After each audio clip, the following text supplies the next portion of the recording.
Case number 4, State of Hawaii versus Gerhardt Konig, 1 CPC-25-373 for further jury trial.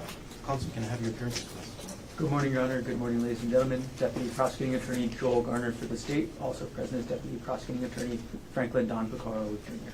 Good morning, Mr. Garner. Good morning, Mr. Picaro. Good morning, Judge. Good morning, Your Honor. Good morning, ladies and gentlemen. Thomas Otake and Manta Dirks on behalf of Gerhardt Konig, who is present. Good morning, Mr. Otake. Good morning, Mr. Dirks. Good morning. Good morning, Dr. Konig. Good morning, Your Honor. Gentlemen, all of you can be seated. Ladies and gentlemen of the jury, good morning to all of you. Welcome back to courtroom 15. Happy Tuesday. The plan or the schedule is unchanged since we last left. So we're going to plan on being here for the better part of the day, as well as tomorrow. When I get a better idea, perhaps probably middle of tomorrow, I can give you an idea of perhaps how the rest of the trial is going to unfold. But at least for today, tomorrow, full days. We'll continue on with the presentation of evidence. If anybody needs another pen because they ran out of ink, or you need more notebooks, let us know. We'll get that to you. Mr. Garner, are you ready to continue the presentation of the state's case in chief? Yes, Your Honor. The state's next witness. The state calls Thomas Inuma. Can you please stand? Raise your right hand. You do solemnly swear or affirm that the testimony about to give shall be the truth, the whole truth, and nothing but the truth? Yes. Please have a seat. Whenever you're ready, Mr. Garner. Okay, good morning. Good morning. All right, and as you testify today, can you speak into the microphone as much as possible? Yes. Can you please state your name? My name is Thomas Inumo. All right, and what is your occupation? I'm a police officer for the Honolulu Police Department. Okay.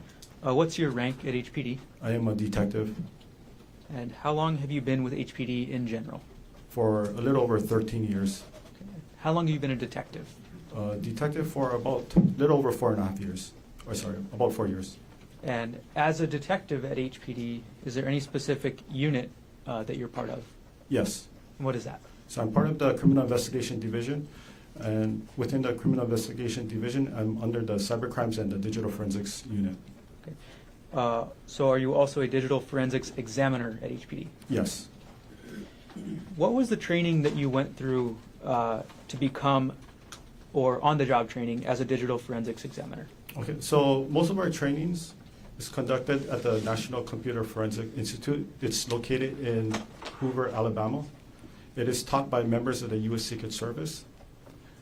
They also bring in instructors, specialists within the field to teach the course. I have been there for over 14 times in person for a total of about 6 months of training. And then the courses depends by, it could be something as simple as how to collect digital forensics in a safe manner. It can also be involving how to do a cybercrime investigation, and it could be a little bit more advanced as far as mobile investigation or a digital forensic examination as a computer forensic examiner.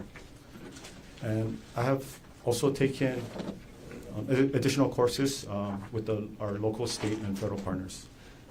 You said about 6 months of training over 14 different trips to Alabama? Yes, and then I also took online courses with the NCFI as well. And NCFI, again, is the National Computer Forensics Institute? Yes. Got it. Are you a member of any professional organizations related to digital computer forensics? Yes. Okay. And what organizations? So I am part of the Hawaii Cyber Fraud Task Force. It is hosted by the U.S. Secret Service. I am also a member of the Island Digital Forensic Working Group, which is hosted by the Honolulu FBI office.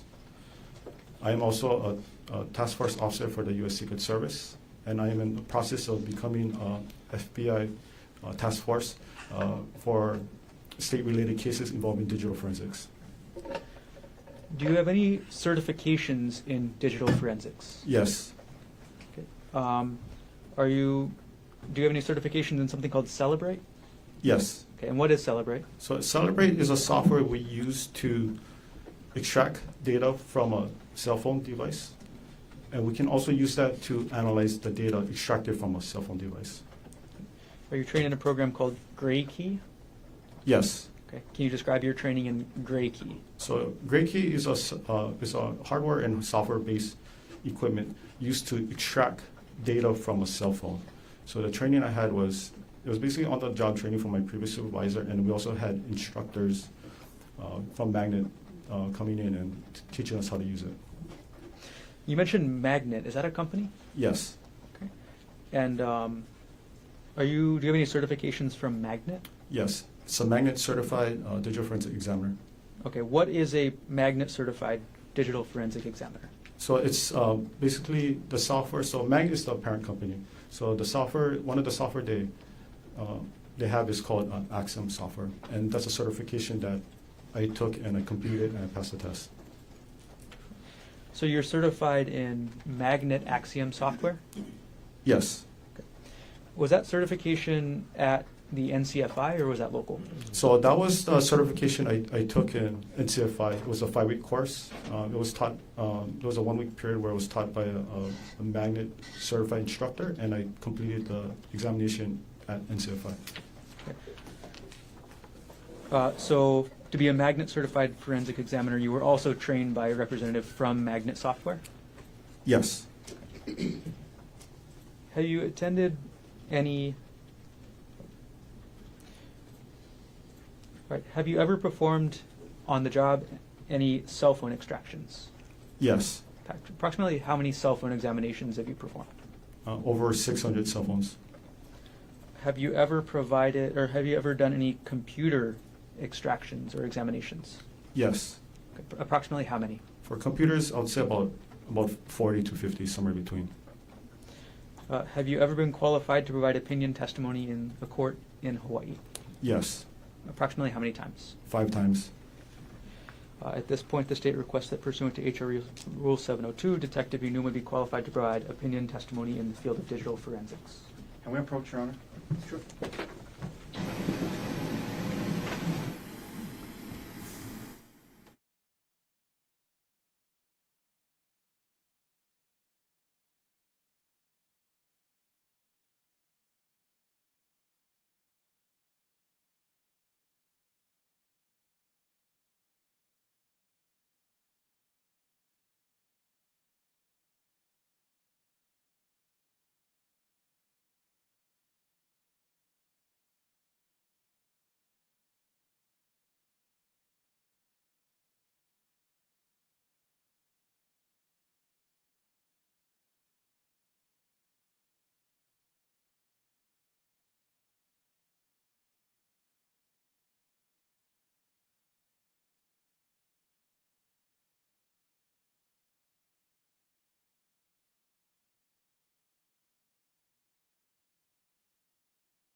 Otake. Any? Nothing further. Okay. Thank you. Then subject to the record that we've made up here at the bench, Detective Inuma will be allowed, ladies and gentlemen, to provide opinion testimony to you in the field of digital forensics. You may continue. Okay. Detective Inuma, were you assigned to complete digital forensic examinations for evidence items, in this case, under HPD Report 25-110958? Yes. Which items were you assigned to complete examinations of? So there was 3 items. It was item number 42. I'm sorry, Your Honor. Can we approach again? Just, I apologize. One.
Jump back just a second, Detective Inuma. Okay. What items were you assigned to complete examinations of in this case? What item? What evidence items? What evidence item? So it was evidence item number 42, which was an iPhone. Okay. Evidence item number 43, which was a SIM card. And evidence item number 48, which was a laptop. Okay. Detective Inuma, we're going to start and go through those 3 items in order. So let's start with the cell phone, item number 42. What kind of cell phone was it? It was an Apple iPhone. And, okay. Did you use a program to try and examine item number 42, the Apple iPhone? Yes. What program did you use? It was the one called Gray When you received it, I'm sorry, and then did you receive the iPhone from the evidence room or from the detective? For this one, the item number 42 and 43, I received it from Detective Tracy Spacek.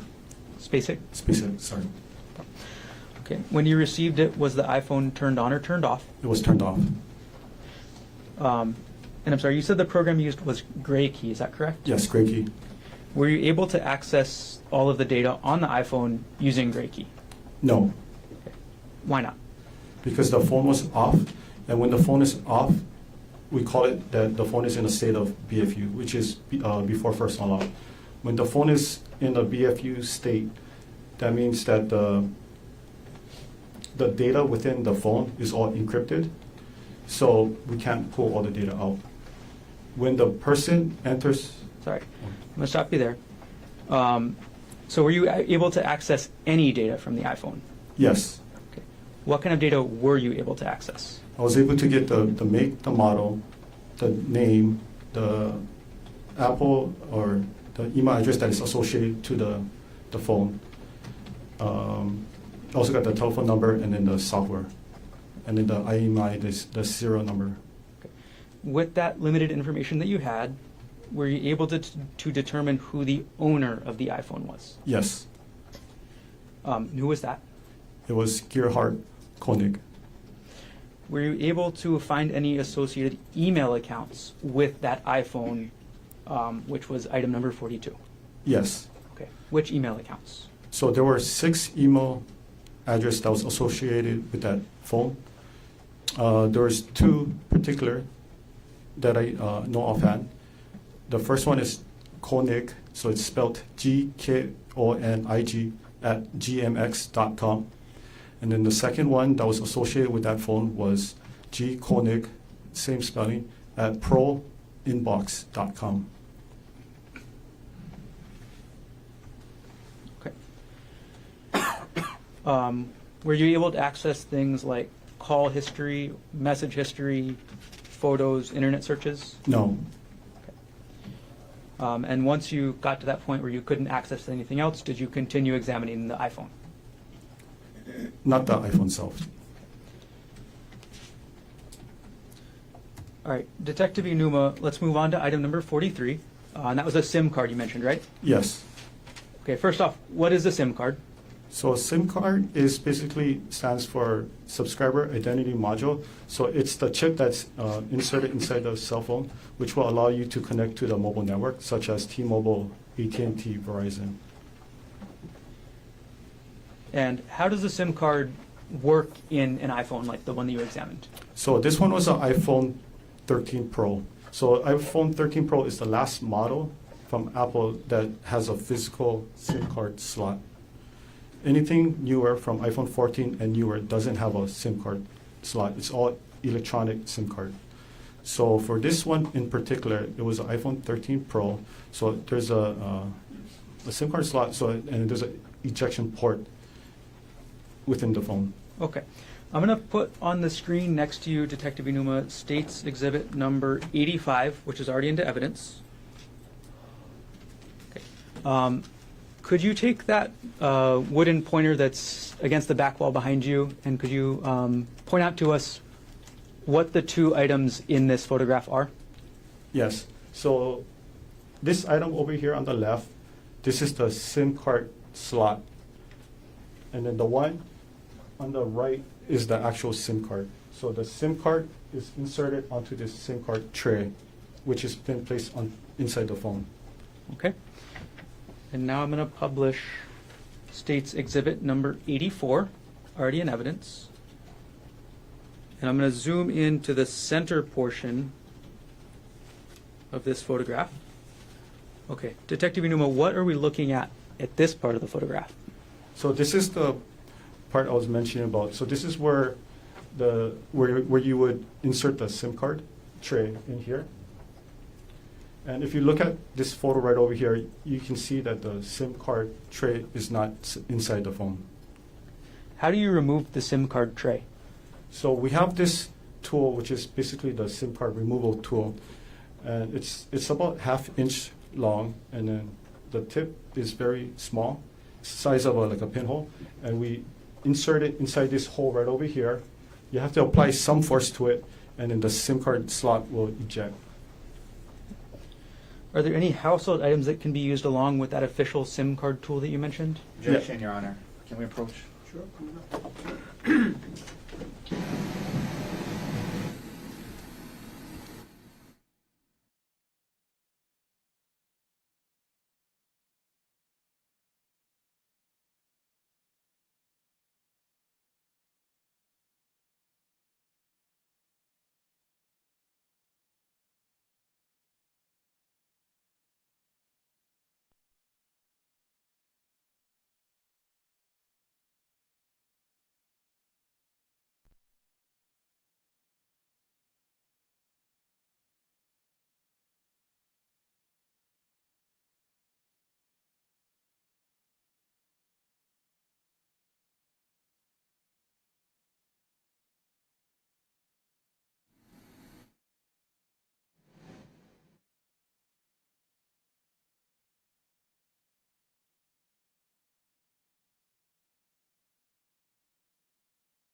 Detective Newman, I'm going to put the photo back up on the screen.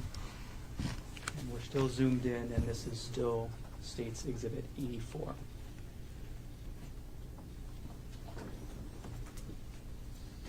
All right, Detective Newman, are there any household items that can be used along with the official SIM card removal tool to open that SIM card slot?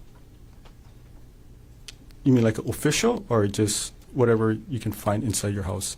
I'm Could asking be about household items here. or household items. Objection, Knox Foundation, Your Honor. It's not- If you can rephrase the question. Okay, Detective Newman, you already told us about the official SIM card tool, right? Yes, And you described it for us, right? yes. Okay. Are there any other items that can be used to do the same job that are not the official tool? Yes. Okay. And what items are you aware of that can be used to open the SIM card slot? Okay. Same objection, Knox Foundation. You can testify. Okay. You can use a small paper clip. It's enough to fit into the port, ejection port. You can also use the back of a earring, and you can use like a push pin. It's recommended that it's something metal based, not plastic or wood, because it's going to break. And you cannot use pen or pencil because it's not going to fit in the port. Okay. I'm going to take the exhibit down, Detective. Okay. For the examination of the actual SIM card labeled as item number 43 in this case, were you able to extract any data from the SIM card? Yes. Okay. What type of data were you able to extract from the SIM card? I was only able to extract the phone number that was associated with this SIM card. So were you able to extract call logs, contact lists, any other type of data from the SIM card other than the phone number that was on the SIM card? No, just the phone number. Okay, Detective, we're going to go to the third item that you examined. The laptop. When did you begin your forensic examination of the laptop? For Item the- number 48. For the laptop, it was on May 29, 2025. That's when you began? Yes, that's when I checked it out of the evidence room. And was that laptop examined pursuant to a search warrant? Yes, And you mentioned this already, but I'll ask you to clarify. Where did you retrieve the laptop from? it was at the evidence room located at the Honolulu Police Department, the main evidence room. And after you retrieved the laptop from the evidence room, during the time that you were conducting your examination, was the laptop kept in a secure area? Yes, What area? it was located in our digital forensic lab.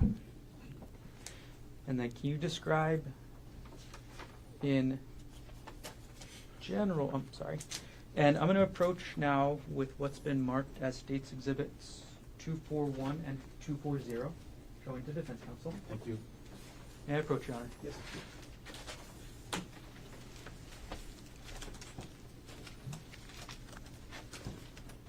Okay, Detective Inuma, I've handed you what's been marked as States Exhibit 240 and 241. Could you take a look at those, and when you're done, look up? Okay. Do you recognize what I've just handed you? Yes. Okay, what are these? So these are photos that I took of the laptop during my my processing. Okay, and this is the laptop, item number 48, under this case? Yes. Do these photos fairly and accurately depict the laptop as you observed it during your examination in this case? Yes. At this point, the state moves 240 and 241 into evidence. Mr. Otake, No objection, Your Honor. what is remarked for identification as States Exhibits 240 and 241 is received into evidence? Okay. I'm going to put each one up on the screen, Detective. We're putting up 240 onto the screen. Okay. And very briefly, could you just tell us what we're looking at? So this is the a photo that I took of the computer, evidence item number 48. So I already opened the package that was sealed with. I opened up the laptop and I took a picture. So this is how it looks like when the laptop is open. It was a silver Lenovo Yoga model laptop. Okay. And you mentioned that it was sealed? Yes, Okay. What was it sealed in? it was sealed in a brown paper bag, and it had a evidence tape. Looked like it was from a Maui PD. Okay. All right, I'm going to publish now States Exhibit 241. Detective Inuma, what are we looking at in this exhibit? Okay, so this is the inside of the laptop. So for me to start my examination process, what I did was I open up the laptop and I have to remove the we call it the solid state drive, but it's actually common term is a hard drive, which stored the data from the laptop. Could you show us where the solid state drive is on this photograph? Yes. Right over here. Okay. Looks like you are referencing the right side of the photograph. I'll zoom in on that side. Is this the solid state drive? Yes. Okay. All right, I'm going to take the exhibit down.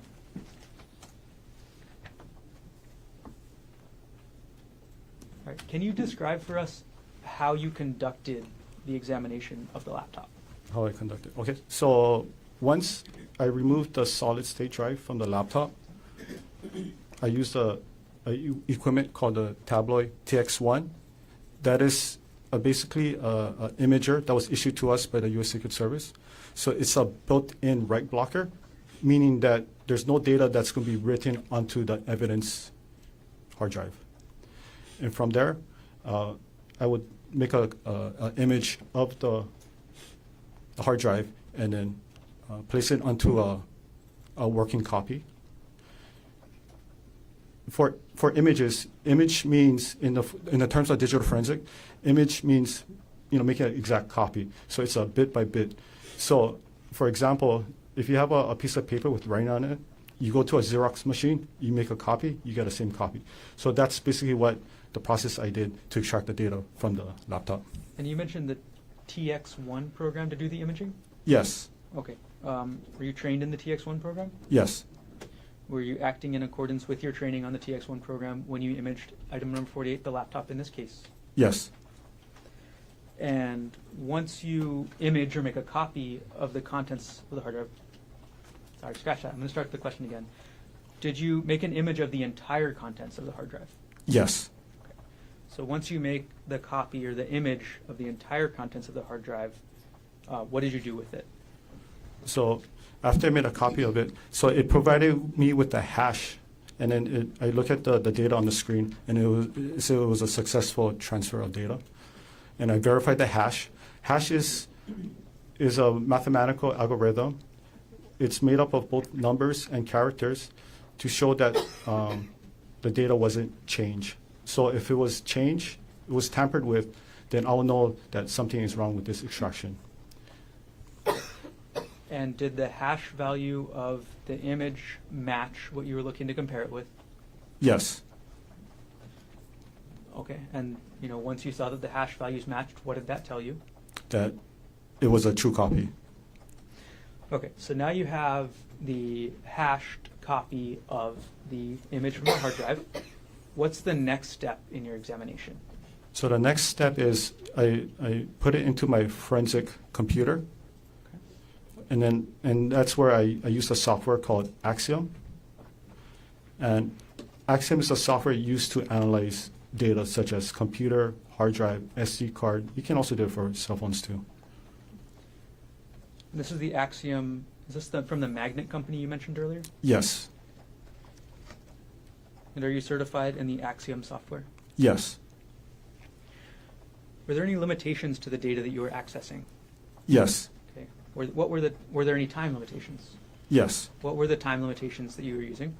So based on the search warrant, the time limitation was from December 1st, 2024 to March 24, 2025.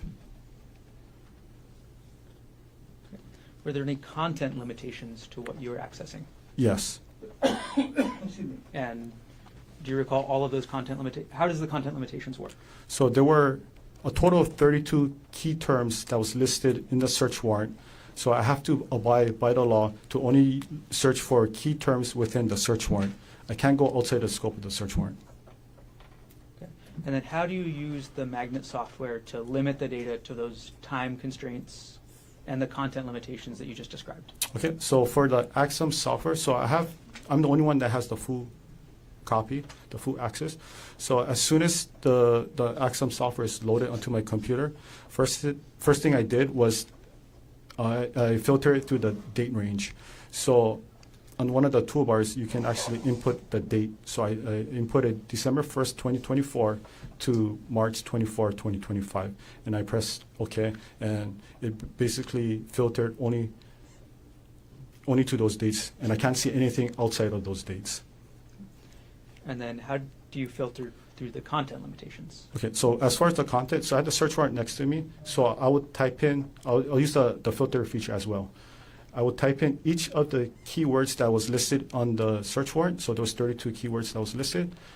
Each one, I would flag it with a different color code. So I know that the reason why I flagged it is because it meant certain keywords.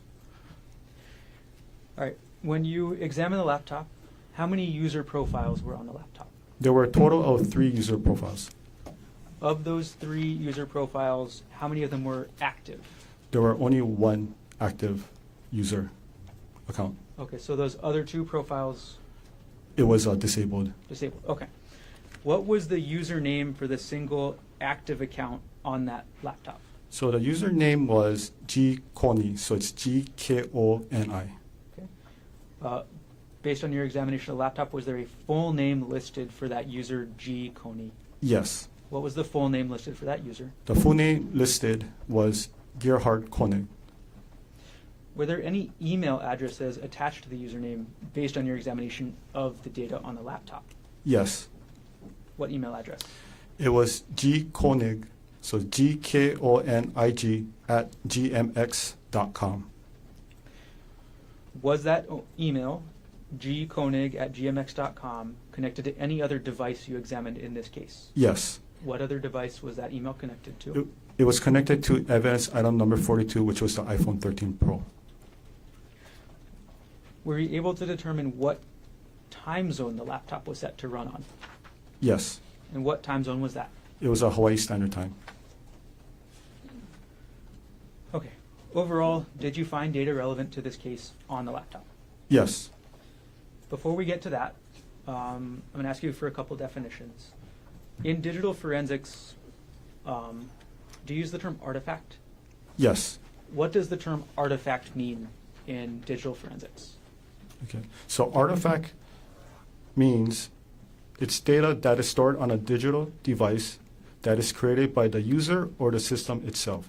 So for example, if you type something on the internet, for example, like Google on the search bar, if you put in a search term, without your knowledge, it's going to be recorded on the hard drive of the system. And it's going to be in the database where afterwards, using the forensic software, we can see what was entered. And okay. Which operating system was the laptop using? It was using Windows 10 Home. Are you familiar with the Windows 10 Home operating system? Yes. Does the Windows 10 Home operating system retain records of user computer activity? Yes. And are those records, is each record an individual artifact? Yes.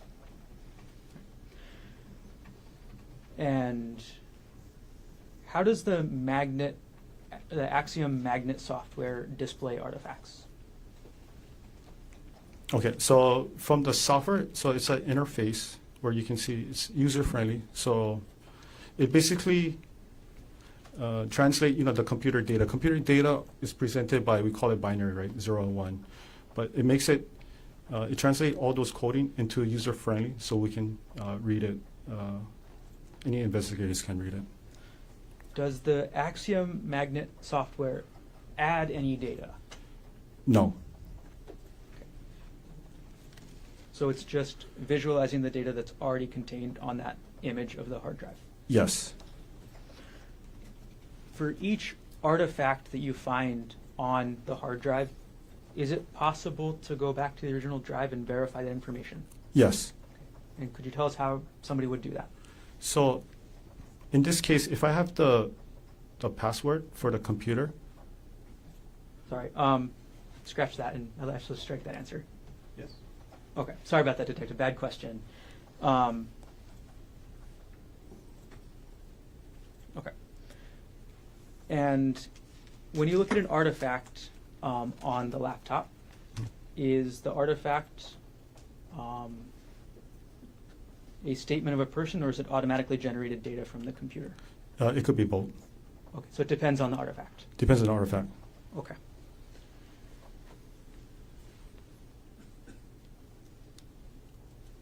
Okay, we're going to start going through the artifacts now, Detective. So I'm going to hand you what's been marked as State's Exhibit 105, already shown to defense. May I approach? Yes.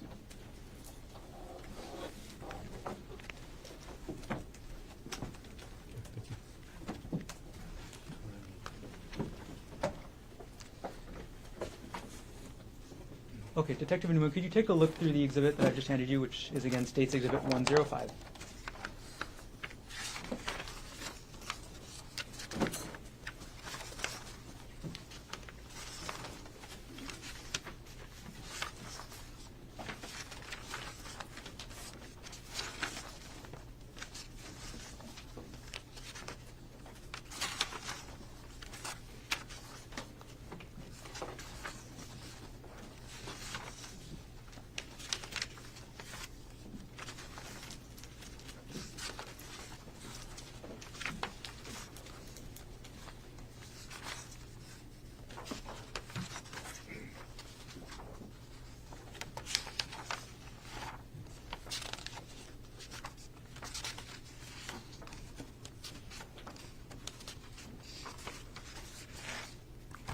Okay, have you reviewed the exhibit? Yes. Okay, do you recognize what this is? Yes. Okay, what is this exhibit? So this exhibits contain artifacts of searches on Reddit. Okay. Can I explain what Reddit is? Could you explain what Reddit is? Okay. Yes. So Reddit is an online social media platform that allows people to share content. You can ask advice, you can give advice, and you can pretty much have any kind of discussion on any topics you want. To view Reddit, you don't need an active account. However, if you want to post comment or respond back, then you're going to have an active account, which is free. And within the Reddit ecosystem, they call it the subreddit. So subreddit is, in simple terms, like a community who are, passionate about certain items. So I'll give you an example. One could be like, if you like Hawaiian foods, right? So it's going to be displayed as lowercase r with the backslash. You might have like Hawaiian food, right? So people in the community who loves Hawaiian food will talk about, Hawaiian food, lau lau, lomi salmon, all that good stuff. You're not going to have people commenting about where can I buy a new car, or they're going to have another subreddit for new cars or used cars purchases. Okay. Have you reviewed the artifacts contained in this exhibit on the Axiom software yourself? Yes. Are these artifacts that you viewed in Exhibit 105, are the artifacts in this exhibit computer generated or person generated? These were computer generated. And Well, objection, that's foundation. Overruled. okay. And how were these artifacts computer generated? So these were searches. Same objection, this is to do with Reddit. He's not an expert in Reddit. Overruled. You can answer. Okay, so these were searches made from Google, on Reddit, but the artifacts was from Google Chrome web history. Okay. And are the papers that you viewed in States Exhibit 105 true and accurate copies? I'm sorry, back up just a little bit. Which was the user on the laptop that these artifacts came from? So for all of these artifacts, right, it all came from the user's name, G. Konig. And what was the full name for user G. Konig again? It was Gerhardt Konig.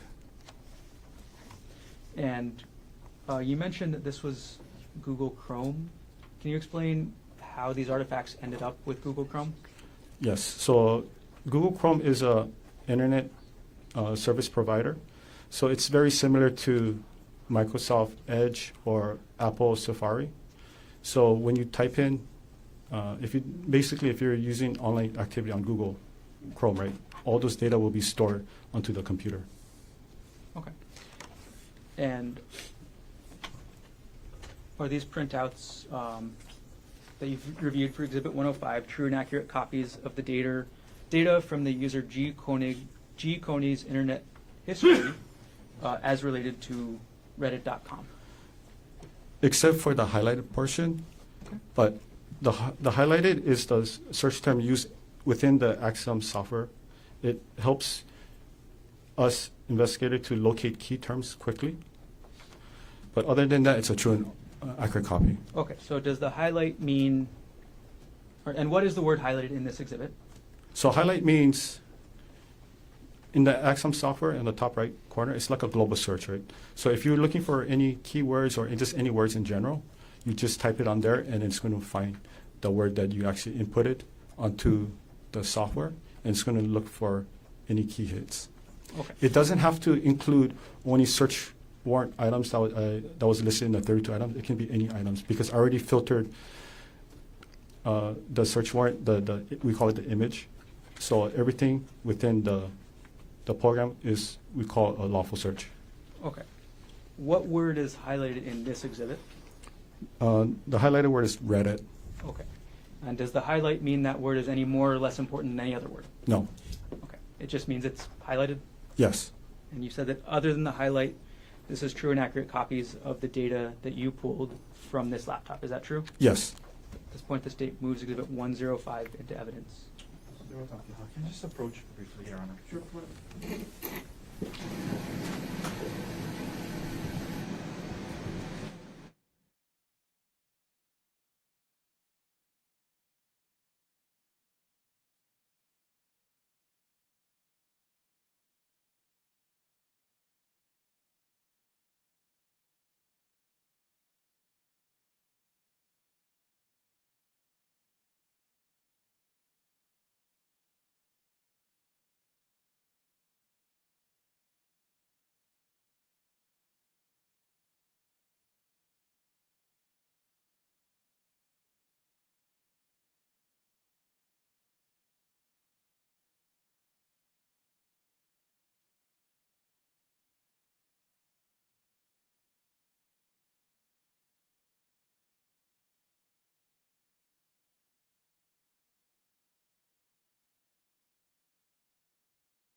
Exhibit 105 is received into evidence.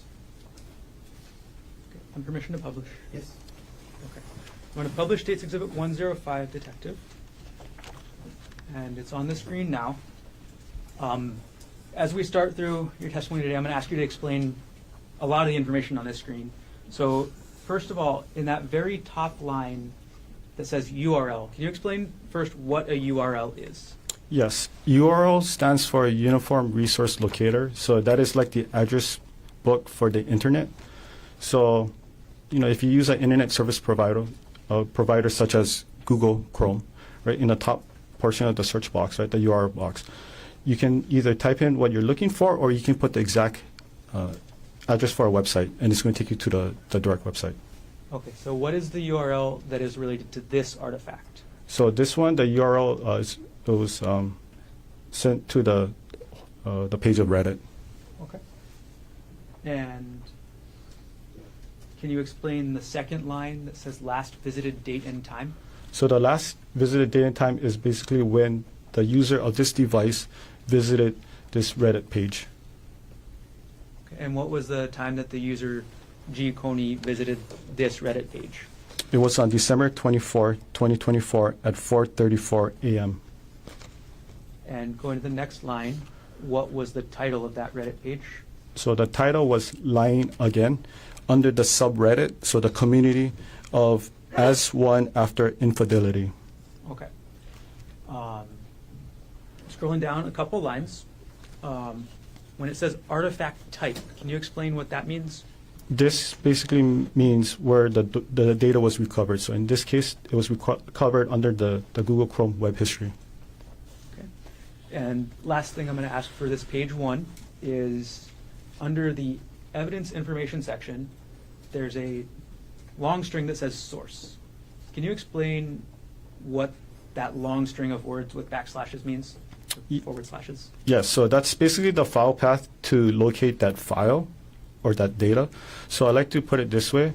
So it's like a street address for a file. So if I'm trying to explain, I'll give an example, where I work, I'll be the main, the folder, right? It'll be Detective Inuma, and then my workplace is going to be 801 South Baratena Street. So when I give somebody the instruction, each instruction that I provide will be like a subfolder. So if you're coming from the west side, I'll give the direction of you drive H1 east, you take the Kinao off. That's one instruction, which is a subfolder. Then you turn right on Ward Avenue, which is the second subfolder. Then you turn right on Baratena Street, which is the third subfolder. And when you reach to the 801 South Baratena, it's going to be on the left-hand side. So that's going to be the destination, the file. I know in Hawaii we don't use street names, we use landmarks like past the coconut tree, it's on the pink house, turn right, and then my house is going to be on with the red car, right? But that's the same principle. So if you give anybody that instruction, it allows you to locate that item or that file quickly and efficient as possible. So if you follow this instructions in this source, what do you find? So if you look at the source, I'll use the pointer. And I'll actually zoom in on that one area of the photograph as well. Oh. Okay. So right here, if you look at this is the 927 gigabyte. Just to give you context, that's how much data was recovered from the overall extraction. It was a 1 terabyte drive. The user is basically the user of this laptop. So it was assigned to a user named G. Konig. And it as you follow it down, that's the path it used to locate this data, which is under the Google Chrome, the user data, the default, and the history. Got it. Okay, thank you for explaining. Okay, Detective Inuma, I'm going to go on to page 2 of State's Exhibit 105. Okay, we're now looking at page 2 of State's 105. Can you explain what the last, and before we get any further, just to clarify, you already mentioned this maybe, all of the artifacts in this exhibit are the same type of artifact? Yes, it's all from the Google Chrome web history. Okay, so when was the last visited date and time for page 2? For this one particular, Yes. the last visit time was December 24, 2024 at 4:37 a.m. And what was the title of the page that was visited at that time? So the title was called It's Over under the subreddit as one after infidelity. And which was the user accessing this, or which user on the laptop was accessing this? So if you look on the source, it tells you the user name was Konig. Right, we're going to go to page 3 and we'll publish. Again, what time was the last visited date and time? The last visit date and time was December 24, 2024 at 4:55 a.m. Okay. All right. Publishing page 4. Could you tell us the last visited date and time of this artifact? Yes. So the last visit date and time is December 24, 2024 at 4:57 a.m. Okay. And could you tell us, if you know, there's no title on this artifact, is there? There's no title that is actually written on this side of the column, but if you just look at the URL and you follow the path, you can easily identify the title of this post. Okay. How do you identify the title of the post from the URL? So as I was mentioning earlier, so the title, it's under the subreddit as one after infidelity. So the title is after the, on this one, it's going to be the second page, right? After the comment box. So this is where people post their own self-posts within the as one after infidelity, ecosystem. Okay. All right. I want to move to the next page, which is page 5. And for each of these now, Detective, now that you've gone through a couple of how these artifacts look, I'm just going to ask you the same thing. Could you explain to us the last visit date and time as well as the title, okay? Yes. So for page 5, what was the last visit date and time? So the last visit date and time is December 24, 2024 at 4:49 a.m. And what was the title of this page? The title was called I Did a Horrible Thing under the subreddit as one after infidelity. We're going to go to page 6 now, Detective. What was the last visited date and time of this artifact? So the last visit date and time was December 25th, 2024 at 3:23 a.m. Okay. And what was the page visited in this? So in this one, it was the homepage of the as one after infidelity under the Reddit website. That was the home page of this specific subreddit? Yes, this is the homepage, correct. We're going to publish now page 7 of the exhibit. Okay. Could you tell us the last visit date and time as well as the title? Last visit date and time was December 25th, 2024 at 3:25 a.m. The title for this visit was called Wives, Why Did You Do It? Under the subreddit of As One After Infidelity. Next page, page 8. Could you tell us what the last visit date and time and the page visited? Yeah, so the last visit date time is December 25th, 2024 at 3:37 a.m. And then the homepage was the As One After Infidelity. Page number 9 of the exhibit. Could you tell us what the last visited date and time is, as well as the title of this page? Yes, it was December 25th, 2024 at 3:38 a.m. The title of the page is Peer Support, Advice, and Removals under the subreddit of As One After Infidelity. We'll now publish page 10 of the exhibit. Could you tell us again last date and time as well as title? Yes. So it was visited on December 25th, 2024 at 3:38 a.m. The title of this is I Understand, But I Don't Understand under the subreddit As One After Infidelity. We're going to go to page 11, Detective. Could you tell us again the same thing? Yes. The last visited was on December 25th, 2024 at 3:40 a.m. The title is called Those Who Have Been Betrayed. Did You Fall Out of Love with Your WP While Trying to Reconcile under the subreddit as one after infidelity. Do you want me to explain what WP? No, thank you. Okay. All right. Sorry, we are now on page number 12. Could you explain the last visit date and time as well as what page was visited? Okay. The last visit date time was December 25th, 2024 at 3:44 a.m. And this was the homepage of the subreddit as one after infidelity. Publishing now page 13 of the exhibit. Could you tell us the last visited date and time as well as the page that was visited here? Yes, it was December 25th, 2024 at 3:44 a.m. The title is called Surviving Infidelity. Is this the same subreddit we mentioned, or is this a different one? This is a different one. So the subreddit for the community is called Surviving Infidelity. Okay. Moving on to the next page, page 14 of this exhibit 105. Could you tell us the last date and time as well as the title? Yes. Okay. So it's on December 25th, 2024 at 3:45 a.m. The title is called Just Found Out She Cheated under the Reddit search. Okay. Now you say Reddit search. Is this a specific subreddit? Just by looking at the file path, it appears that it was it's one of those, probably the search box within the Reddit page. Okay. So And the then- search.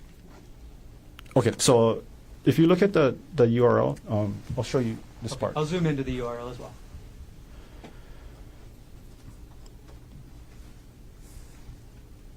Okay. Could you explain for us how the search affects any of this? Yes. So for this part, if you look at the word or the letter Q, Q stands for query. So that's usually what the person put inside a search bar. Doesn't mean that they actually inputted the entire sentence. For in this case, right, it says just found out she cheated. It's like, when you use Google, when you start typing in certain words, you have a drop box that tries to predict what you're trying to type. So that's basically what it is. So I don't know if the user of this device actually wrote the entire sentence or just put just and then you got one of those drop box. Got it. Okay. Thank you for clarifying. I'm going to take the zoom in down and move on to page number 15 of the exhibit. Okay, Detective Inuma, could you tell us the last visited date and time as well as the title of this post? Okay. So it was last visited on December 25th, 2024 at 3:45 a.m. The title is My parenthesis 35M parenthesis wife parenthesis 32F parenthesis cheated on me 2 years ago and I forgave her after she signed a postnum. But now I found out she didn't give me the full story and am strongly considering divorce again with the benefit of the prenup. How can I learn to trust her again? And this is under the subreddit relationship advice. Got it. So this is the same two subreddits we've already mentioned or a different one? So this is a new subreddit, a different community. Okay. And this one again is called Relationship Advice. Correct. We're going to publish page 16 of the exhibit. Okay. Could you tell us the last visited date and time as well as what page was visited? Yes, so it was on December 25th, 2024 at 2:15 p.m. and it was visited the homepage of As One After Infidelity.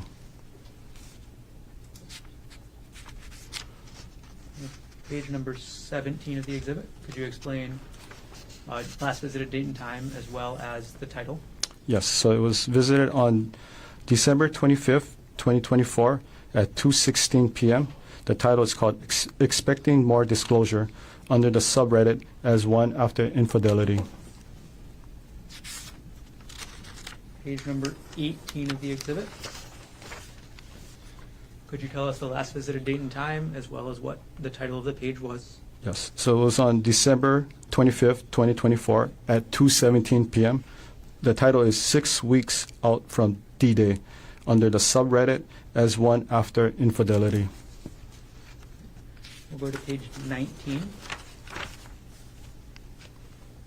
could you tell us again last visited date and time, as well as what page was visited? Yes. So it was on December 25th, 2024 at 2:18 p.m. and this was the homepage of As One After Infidelity.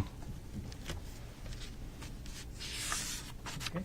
We're now on page 20, almost there, of this exhibit. Could you explain to us, same thing as always, last visited date and time, as well as title? Yes. So it was December 25th, 2024 at 2:19 p.m.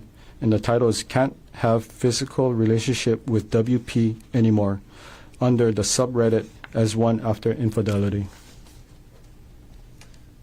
Page number 21 of the exhibit. Could you tell us what the last visited date and time is, as well as explain what the URL means?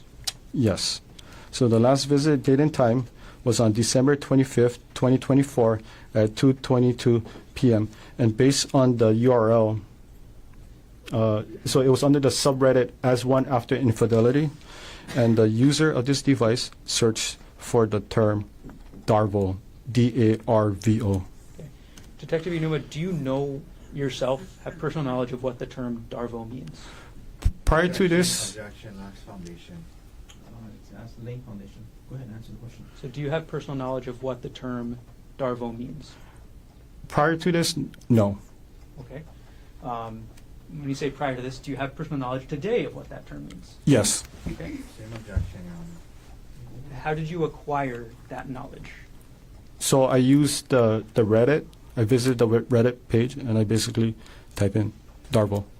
And also use Google search to just cross-reference it to make sure that it's similar Okay. definition.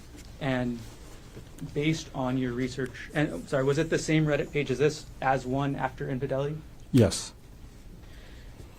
Were you able then to determine what the term DARVO means? Yes. Okay.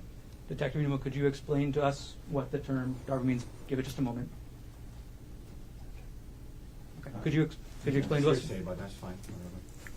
Could you explain to us what the term DARVO means? So the DARVO, so it's an acronym. So the D stands for deny, A stands for attack, R stands for reverse, victim, and offender. Thank you for explaining. We're going to move to page number 22. Okay. Now we have page 22 of State's Exhibit 105.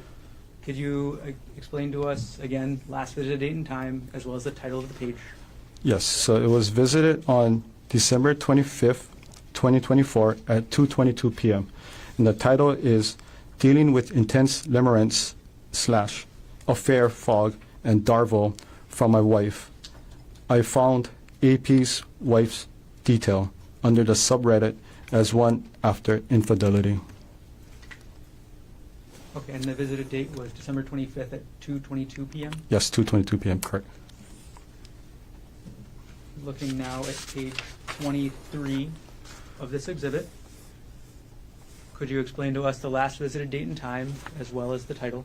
Yes, it was visited on December 25th, 2024 at 2:24 p.m. The title is called I'm Freaking Out a Little. I'd really like some input under the subreddit As One After Infidelity. Page number 24 of the exhibit. Could you explain to us the last visited date and time, as well as what's happening in this exhibit? Yes. Okay, so last visited on December 25th, 2024 at 2:24 p.m. and the title is DARVO. And it was inside, if you just looking at the URL of the query, the queue, so it was inputted DARVO. There's a follow-up question I have, Detective. In the top, under the artifact information, there's a two words that say visit count. Can you explain what that means? Yeah, so each time when you visit, it counts as one. If you visit again, it's going to 2, 3, 4, and so on. So how many times did the user of this device visit this page, search for DARVO? Based on this data, 3 times.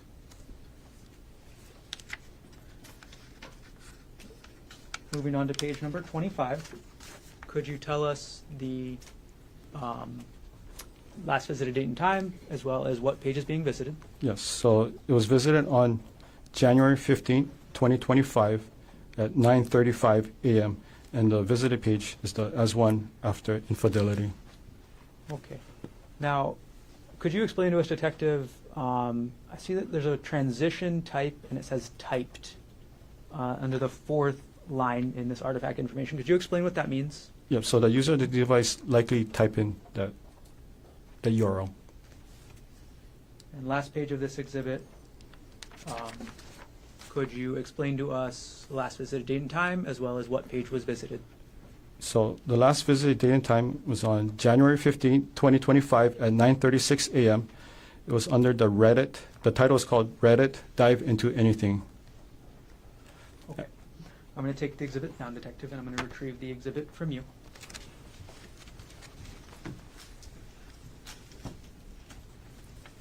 I'll hand the exhibit to the clerk.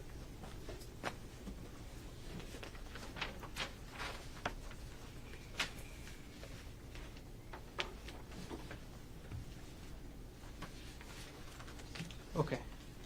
Detective New, we're going to keep going, so I'm going to hand you now what's been marked as State's Exhibit 106, priorly shown to Defense Counsel. May I approach? Yes.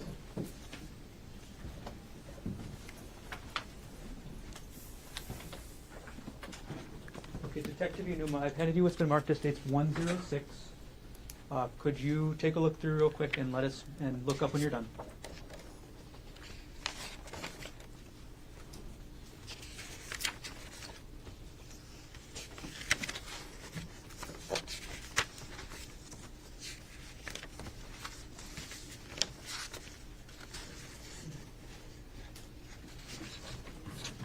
Okay, Detective, do you recognize what I've just handed you? Yes, Okay. Are these artifacts from your search of the laptop? yes, How many artifacts are in this exhibit? 7. And what type of artifacts are these? These were email purchase order that was sent to the computer. Okay. What email address were they sent to? It was sent to gkonig@gmx.com. Okay. And that's the previous email you mentioned as being associated with both the computer and the iPhone, is that correct? Yes, And when you said they are purchase orders, are they receipts? yes, it's a receipt. And are these true and accurate copies of the artifacts you found on item 48, the laptop with the username G. Konig? Yes, Okay. And again, is there anything highlighted in these artifacts? and this one, no. Okay. At this point, the state would move to admit State's Exhibit 106. No objection. It was marked for identification as State's Exhibit 106 is received into evidence. Okay. I'm going to publish up on the screen, Detective, and we'll try and move quicker this time. Who is, and this is page 1, who is the email from, or what email address is the email from? So the email address is from audible.com. So audible.com is an online, like a digital book service where you can purchase pretty much any books, and then they'll send you a way to download the books digitally, and you can actually hear the person reading to you rather than you read it yourself. Okay. And this email came in on what date again? It was on December 12, 2024 at 1:01 p.m. Okay. And could you point us to where the title of the book that was downloaded was on the page? Yeah, so the title of the page is right over here. It's called The State of Affairs. It's by author Esther Perel. All right, Detective, I'm going to go through each of the 7 pages, and I'll ask you the same couple questions each time. Actually, I'll ask you 2 questions. What was the date of the email, and then what was the book, okay? Okay, All right, going to page 2 of the exhibit. What was the date of the email? so it was sent on December 18, 2024 at 9:30 a.m. And the title of the book is After the Affair, 3rd edition by author, was it Janice Spring? Okay. We're going to go to page 3 of the exhibit. What was the date of this email? So the date is December 18, 2024 at 11:48 a.m. The title is called How to Help Your Spouse Heal from Your Affair by author Linda MacDonald. We're going to go to page number 4 of the exhibit, Detective. Could you tell us the date as well as the title? Yes, so it's the date is December 18th, 2024 at 2:04 p.m. The title is called How to Help Your Spouse Heal from Your Affair by author Janet Bloom. Page number 5. Could you tell us the date as well as the title?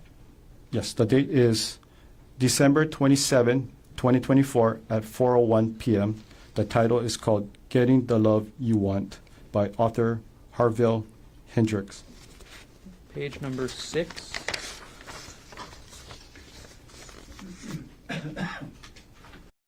Could you explain the date as well as the title? Yes, so the date is January 7, 2025 at 4:32 a.m. And the title is called Not Just Friends by author Shirley Glass. Okay. And page number 7. Could you explain the date as well as the title? Yes, the date is February 14th, 2025 at 12:22 p.m. The title is called The Let Them Theory by author Mel Robbins. Okay. I'm going to take the exhibit down, and Detective, I'm going to retrieve the exhibit from you.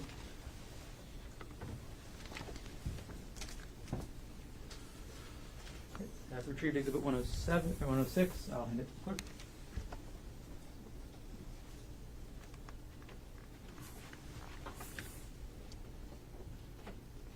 Okay. Detective Numa, I'm going to approach her now with State's Exhibit 107, previously shown to defense counsel.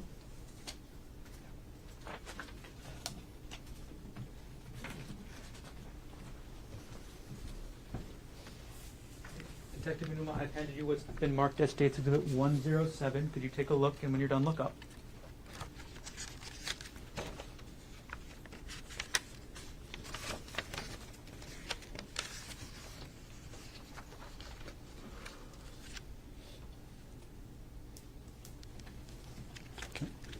Okay, could you, do you recognize what I just handed you? Yes. Okay, what is this? So this is part of the email file that was sent to the computer. Okay, and which email address was this sent to? It was sent to gkonig@gmx.com. Okay, and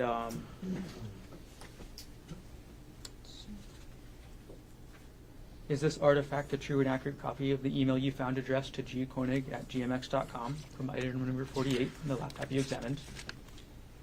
Yes, except for the highlighted portion. Got it. So there are highlights to this exhibit? Yes. Okay. And as you explained earlier, do the highlights mean anything? No. Do they mean that the highlighted word is more important or less important? No. Okay. All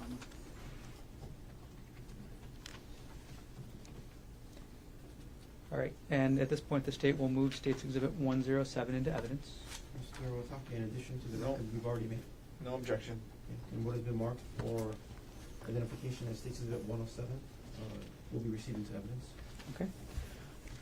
All right, Detective, I'm publishing State's Exhibit 107. We're on page 1 here. Could you explain who the email is from? Yes. So the email is from Walmart.com. Okay. And one more time, who the email was addressed to? It was addressed to or sent to the email gkonig@gmx.com. Okay. And the email may speak for itself a little bit here, Detective, but what is the email about? It's a notification informing the user that your package has arrived. Okay. And we're going to go to page 2 of the exhibit. How many items arrived? There were 2 items. Okay. And what was item 2 that arrived? So item number 2 is called Night 64 gigabyte, which is parenthesis 800 hours, hidden voice recorder, HD audio recorder, not sure how to pronounce this word, Gabadora de Vol Espia, voice activated recorder, spy device, comma, a secret recording device. Okay. And going back to page 1 of the exhibit, Detective, what date did this email come in? So it came in on December 31st, 2024 at 8:52 a.m. And does the email also state when the order was placed? Yes. And when was that? So the order date was on Friday, December 27, 2024. Got it. Okay. I'm going to take the exhibit down, Detective, and I'm going to retrieve the exhibit from you.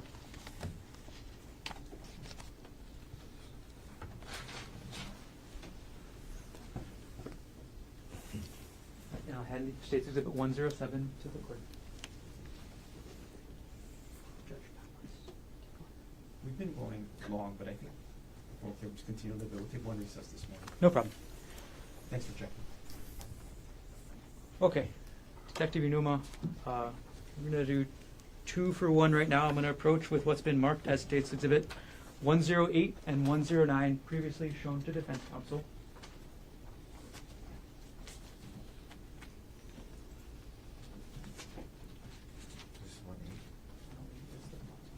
Okay, thank you. Your Honor, may I approach? Okay, Detective Inuma, I'm handing you now what's been marked as State's Exhibit 108 and 109. And if you need to refer to them on the back side of the last page of each exhibit, there's a little sticker with the number if you need to find it. Could you take a look through both exhibits, and when you're done, let me know.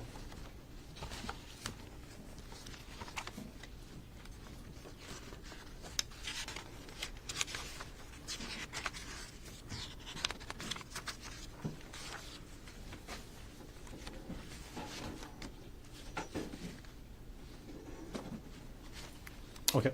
Okay, let's start with Exhibit 108. Detective, do you recognize what that is? Yes. Okay. What is that artifact? So it's an email. Okay. Who was the email from? So the email is from a user, G. Konig at proinbox.com. Is that one of the emails you mentioned earlier? Yes, it was one of the email that was associated with the iPhone 13 Pro, evidence item number 42. Okay.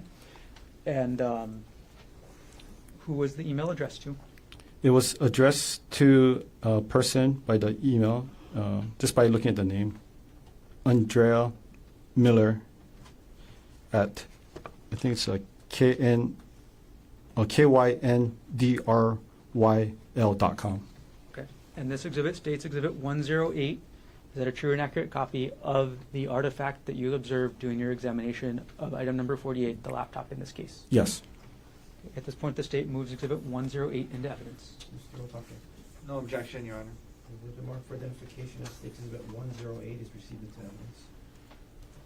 And Detective, could you take a look at 109 that you have as well? Yes. Do you recognize what this is? Yes. Okay. What type of artifacts are these? So these were email, like a purchase from LinkedIn. LinkedIn. Okay. And where did you find these emails on the computer?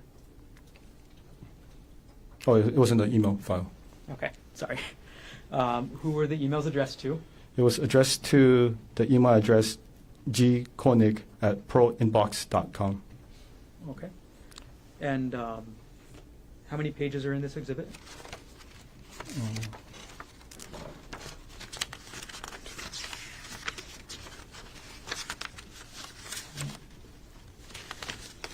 Six. Okay. And does this exhibit or is it a true and accurate copy of the emails addressed to G. Konig at proinbox.com regarding LinkedIn? Minus the highlight, yes. Okay. And again, there are portions of Exhibit 109 that have highlights? Yes. And I'll ask you this every time. Do the highlights mean anything with regards to the information in the exhibit? No. Okay. And they are a true and accurate copy otherwise? Yes. Okay. At this point, the State moves Exhibit 109 into evidence. Mr. Otake. No objection. What has been marked for identification as State's Exhibit 109 is received into evidence. Okay. Detective Newman, we're going to publish 108 on the screen. Okay. And could you tell us who this email, what email address, or could you show us on the screen which email address this came from? Okay. So the email address came from the user, well, under Gerhardt Konig, under the email address gkonig@proinbox.com. And what date and time was the email sent? It was sent on December 6, 2024 at 8:24 a.m. And who was the recipient, or what email address was the recipient of the email? So it's andrea.miller@kyndryl.com. And what was the subject of the email? The subject was titled, "Your Judgment, Jeff." Okay. I'm not going to ask you to read the whole email, Detective, but to publish it, I will leave it up on the screen for a few seconds, if that's okay. Okay.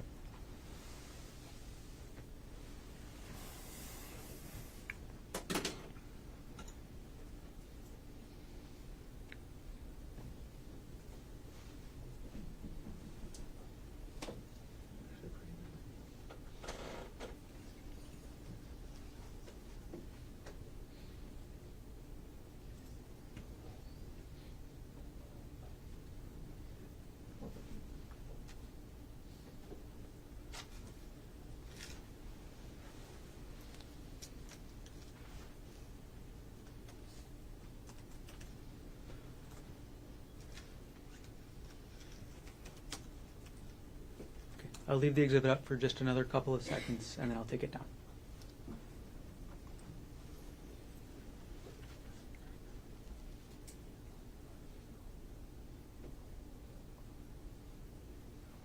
Okay, I'm going to take down State's Exhibit 108.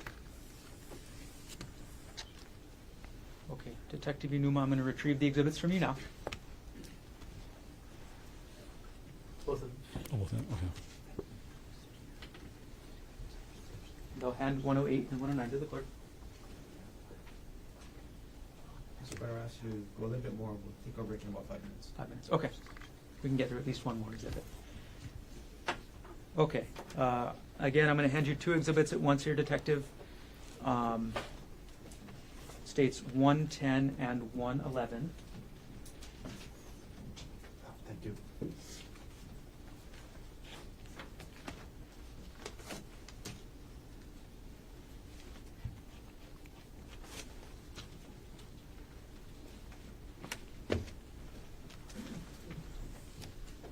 Okay, Detective. I've handed you States 110 and 111. Could you take a look at those for us?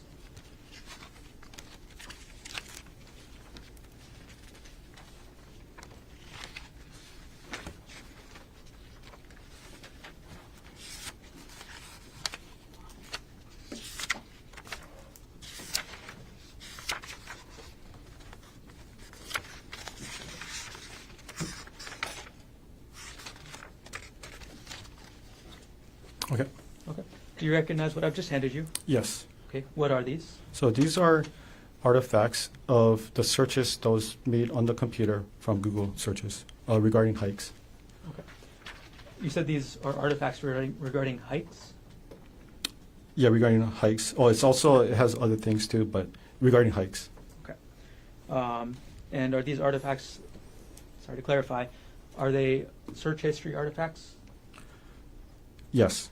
Okay, and what is the date range of these search history artifacts? So so it's from February 28, 2025, and then the last one is March 4th, 2025. Okay. Are these true and accurate copies of the search history artifacts related to hiking that you found on item 48, the laptop with the username G. Konig? Yep, so the first one, that's one I highlighted during my search under my report. The second one, it's highlighted, Okay. and again, it doesn't mean anything. The highlights, again, don't mean anything? Correct. Okay. So other than the highlights, are they true and accurate copies of the artifacts you found on the laptop? Yes. Okay, at this point, the state moves Exhibit 110 and 111 into evidence. Mr. Talking. No objection. Was marked for identification as states exhibit 110 and 111 will be received as evidence. Okay. Detective Inuma, I'm going to publish States 110. Okay, could you explain to us what we're looking at? Okay, so this is what I use for the Axiom software. So I filtered it, and if you look at it, these are all search history relating to hikes. The search term was provided from the search warrant. Okay. And we're going to move on to State's Exhibit 111. And we're going to go through each page here, Detective. So could you explain to us, going from the top, so page 1 of Exhibit 111, what is the search term? The search term for this was Maui secret hikes. Okay. And how does the software pull that search term? So it was, the artifact was from the Google search database. And as far as I was explaining earlier, if the person actually typed it in or if was it one of those Dropbox. So as you can see, is as Q as in query. So the person had to type in Maui first, and then afterwards it's going to have a Dropbox. But in this case particular, it tells you over here the original search inquiry was Maui secret hikes. Okay. And could you point out to which area it said the original search query was? Yeah, right over here. And again, just to remind us one more time, what user on the laptop is putting this search query in?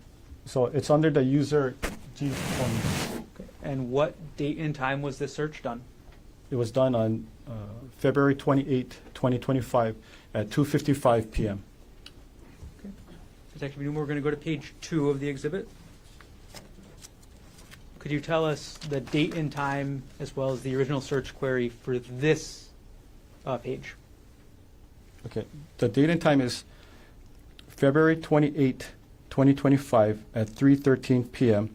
The original search query was secret hike Waikamoi Falls. All right. We're going to move on to page 3, Detective. Could you tell us what the date and time of the search was as well as the search query? Okay. So the date and time was February 28, 2025 at 3:17 p.m. The original search word was best hikes on Oahu. We're going to go to page 4. Detective, are we still looking at a Google search for page 4 of this exhibit? Not this one. Okay. Could you tell us then the last visited date and time of this page as well as the title of the page? Yeah, so this is the website called alltrails.com. The last visited daytime was February 28, 2025 at 3:17 p.m. The title of this is called 10 Best Trails and Hikes in Oahu by All Trails. Detective, we're going to go to page 5 of the exhibit. Could you tell us what sort of website we're looking at with this artifact? So this is a YouTube video based on if you look at the URL, it's youtube.com, and it's a video file. Okay, and what date and time was this YouTube video last visited? It was February 28, 2025 at 3:30 p.m. and the title was called Easy Hike on Oahu, Makapu'u Lighthouse Trail, and it's a YouTube. Page 6 of the exhibit, Detective. What are we looking at with this page? So it's another YouTube video. It was visited on February 28, 2025 at 3:30 p.m. The title is called The Top 10 Easy Oahu Hikes for Everyone, Hawaii YouTube. Okay. Move on to page number 7 of the exhibit. What type of web page is this, Detective? So this is a Google search. So the person typed in the word. Okay. And what was the original search query? So the original search query was difficult. Okay. And what was the ultimate search term? So the search term was difficult hikes Oahu. Okay. How do you get from that original search query, difficult, to the search term, difficult hikes Oahu? So that's one I was mentioning earlier in the Google search bar. When you start typing in, for this example, difficult, and you're going to have all these drop box that tries to predict what you're trying to type next. And what date and time was this search about difficult hikes Oahu done? It was done on February 28, 2025 at 3:31 p.m. couple more pages, Detective, to page 8 of the exhibit. What kind of website is this? So the website is called journeyarrow.com/Wahoo-hikes. And what date and time was this visited? It was visited on February 28, 2025 at 3:36 p.m. And could you explain what the transition type link means? So the user probably clicked on some kind of website that took them to this page. Okay. Page number 9 of the exhibit, Detective. What website are we looking at? What's the last visited date and time? What's the title? So the last visited was on February 28, 2025 at 3:36 p.m. The title of this webpage is called The 35 Best Hikes on Oahu, The Ultimate Guide. And what does the URL say? So the URL said that this was under the the Stairway to Heaven Oahu, Hawaii webpage. All right, and last page of the exhibit, Detective. What is the website we're looking at? And what is the title and what is the last visited date and time? Okay, so it was last visited on March 3rd, 2025 at 7:19 a.m. The title of this page is called Palipuka Hike on Oahu, Hawaii, The Hiker's Guide. All right, I'll take the exhibit down, Detective, and I'll retrieve the exhibits.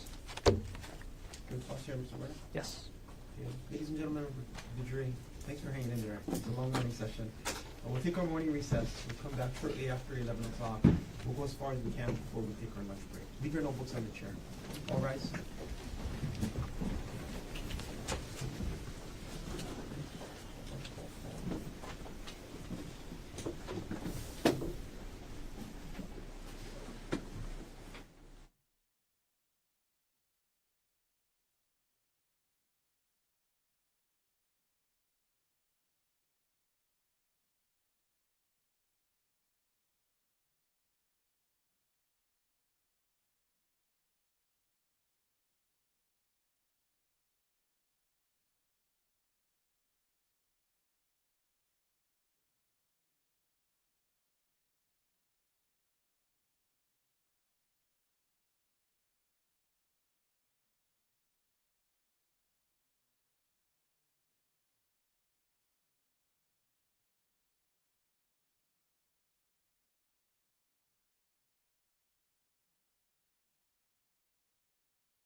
Gerhardt Konig, 1 CPC-25-373. Dr. Konig is present in court with all 4 counsel of record. All jurors are back in the courtroom, and Detective Inuma is still on the stand under oath. Ladies and gentlemen, thank you for your patience. Mr. Garner, you may continue on with your direct examination. Thank you. Okay, Detective, first thing I'm going to do is I'm going to retrieve the exhibits that are left up on the stand from before the recess. I can take the photos. I'll hand them to the clerk.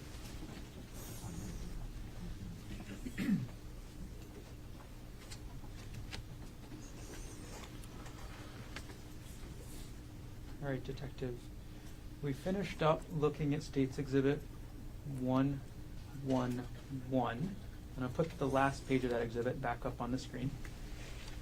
So the last website you mentioned was the Paulipuka hike at journeyera.com. Is that correct? Yes. Okay. During the course of your investigation, did you ever visit this website? Yes. I'm going to approach with what's been marked as State's Exhibit 112, previously shown to defense.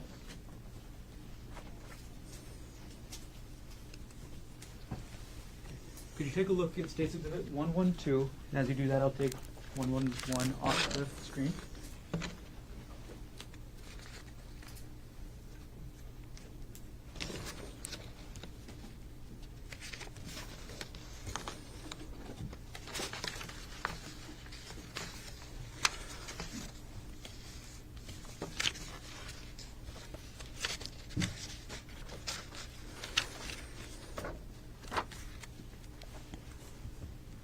Yes. Detective Newman, do you recognize what I've just handed you? Yes. Okay, what is that? So this is okay. So I use the we call it the Wayback Machine. So Wayback Machine is an online website that allows the user to go back in time to visit a certain, or it can be any website, right? And it's like an internet archive, and it creates an accurate snapshot of what that website appeared on that particular date and time in history. And this is the it's run by a nonprofit organization, and we use it in our industry. This was also brought up to us by the NCFI, the National Computer Forensic Institute, if you want to go back on the website and see what it looked like. Okay. So can you explain why you went back to look at the Wayback Machine, to look at historically what this journeyera.com article about the Paulipuka hike looked like? Yeah, so in this case, the user of the computer visited this webpage on March 3rd, 2025. So I wanted to see the content that was posted around that time. Okay. And how did you use the Wayback Machine to view the content as the user would have seen it on March 3rd, 2025? Okay, so I used 2 different dates, right? So one was occurred prior to the search, which was on January 14th, 2025, and I used another a key point was April 26, 2025, to see if there were any changes on the website. Okay, so you said these 2 different dates. Are those different dates that the Wayback Machine archived that website? Yes. Okay. And did you then compare the content on those 2 different dates? Yes. Okay. Was there any difference between the content between the January 14th, 2025 date and the April 26th, 2025 date that website was archived? No, they're the same. And which date then do you have up there with State's Exhibit 112? So this one, it was from the January 14th, 2025. Okay. So the archived copy of this website about the Paulipuka hike you have from the archive date of January 14th, 2025. Yes, correct. Okay. And is this a true and accurate copy of the archived copy of that website on that date? Yes. And you mentioned that you use the Wayback Machine in your work. Can you explain that? So anytime if we have, doing investigation and we just wanted to do further investigation what the person was possibly looking at on a particular website, this is the website we'll use to go back in time and see what the person saw. Is the Wayback Machine commonly used in the field of digital forensics? Yes. Is it known to be accurate in the field of digital forensics? Yes. At this point, the state will move to admit Exhibit 112 into evidence. Mr. Otake. No objection. What has been marked for identification as States Exhibit 112 is received. Detective Unuma, I'm going to publish States Exhibit 112 onto the screen.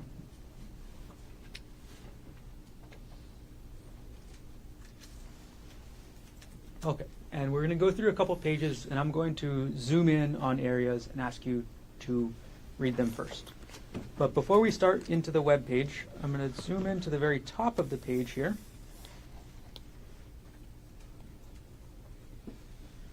What is that part of the web page? Okay, so this is the URL from the Wayback Machine. So this is basically, it's indicating that this is the website I visited. And in the date that 2025, it's going to be November, or was it January 14th? So that's the date that it was able to capture for this exhibit So for the website. 2025-01-14. 0114. That's the archive date. Yes, correct. Okay. I'm going to take that down. And we're going to go to page 2.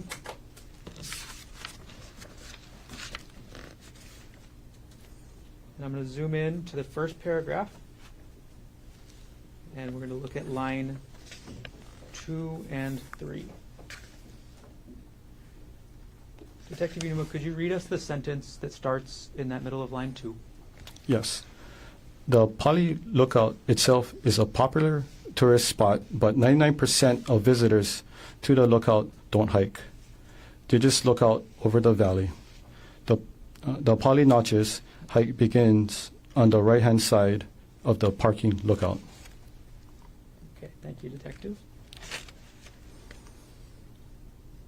I'm going to zoom into the bottom 2 lines of paragraph 2, Detective.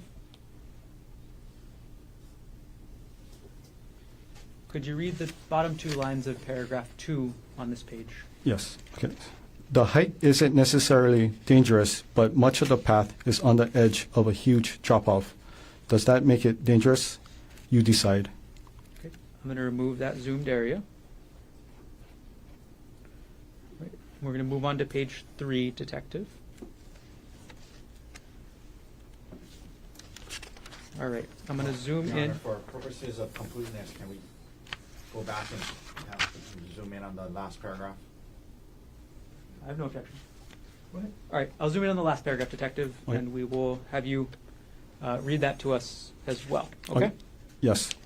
The path is wide enough that there is no real risk if you watch your footing and play it safe. If you want to look out at the amazing view, it's best to stop walking and enjoy it while you have a steady position. Thank you, Detective. We're going to move on to the next page, page 3. Could you, I'm going to zoom in on the text that's on the bottom of the page. You could read that to us. Okay. The trail heads straight up the hill in the undergrowth and then spits you out on the edge of the cliff with a huge drop-off. You then walk along the cliff. Okay. We'll move to page 4. And could you finish the sentence you were just reading? Yes. Edge, watching your step carefully. Okay. Anything else in this paragraph? Yeah, I made the whole paragraph for completeness. Thank you. Detective, I think we're just going to have you go through and read The whole thing. each paragraph for us, Okay. but I'm going to let you know that I'm zooming in so that everybody can read along with you, okay? Okay. All right. Could you finish the first paragraph on the top of page 4? Yes. From the first viewpoint, you can see Kaneohe, the Pali tunnels, and even Chinaman's Hat on a clear day. If you are classy as my friends, you might find this a great place to enjoy a drink and relax, and one of my favorite sunset hikes on Oahu. You now continue on in search of the puka. Keep following the trail, and another 5 or so minutes will bring you to the hole in the rock. This is why you did the Pali puka hike. So hopefully a rainbow appears for you too. If you love pukas as much as we do, you gotta check out the Tom Tom Trail for another great puka. Okay. We're going to move on to page 5, Detective. I'm sorry. Okay. We have page 5 up, Detective, and I'm going to zoom in on the 2 paragraphs. Okay, so it's going to be keep climbing Palipuka for the sunset spot. If you continue on now, the path will lead into the trees. You can keep going, but it gets quite steep, and you will need to use the rope already there. It's nothing crazy in my opinion, but some may find it a bit challenging. It is important to note, if you do go past the Puka Point for sunset, it will be dark coming down, so bring a light for safety. After 10 to 15 minutes of climbing up the rocks and trees with the ropes, you might be a bit breathless, but the view will make up for it. The mountains look just freaking amazing. Here's the best part.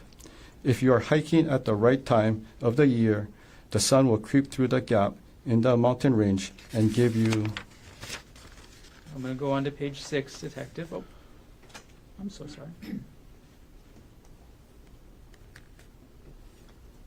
States. We're going to put 112 back up on the screen.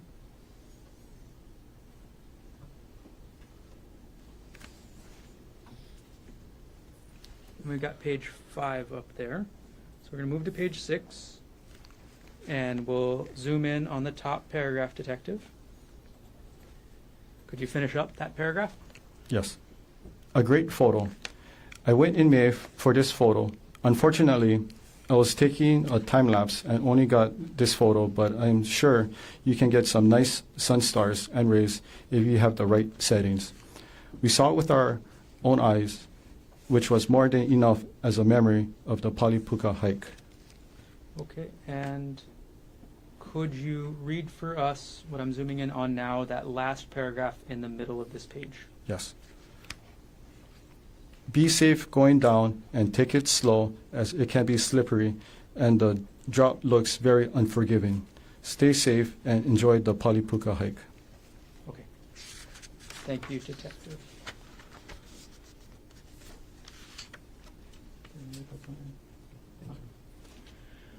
Okay. Detective Inuma, I'm going to take the exhibit down from the screen, and I'm going to retrieve it from you. Thank you. I'm going to hand 112 to the clerk. And to move things along, Detective, I'm just going to hand you State's Exhibit 113, as well as... I'll just start with 113, actually. State's Exhibit 113, showing to Defense Counsel. Thank you. May I approach? Yes. Okay, Detective, could you take a look at State's Exhibit 113? Let us know when you're done.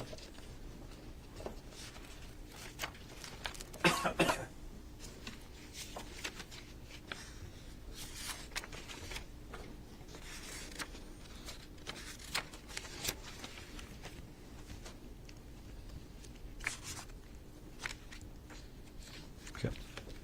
Okay, have you had a Yes. chance to review State's Exhibit 113? Yes. Do you recognize what I've handed you? Yes. What is this? So these are documents, like artifacts, that shows that the user of this device on this computer was accessing a document under the divorce folder.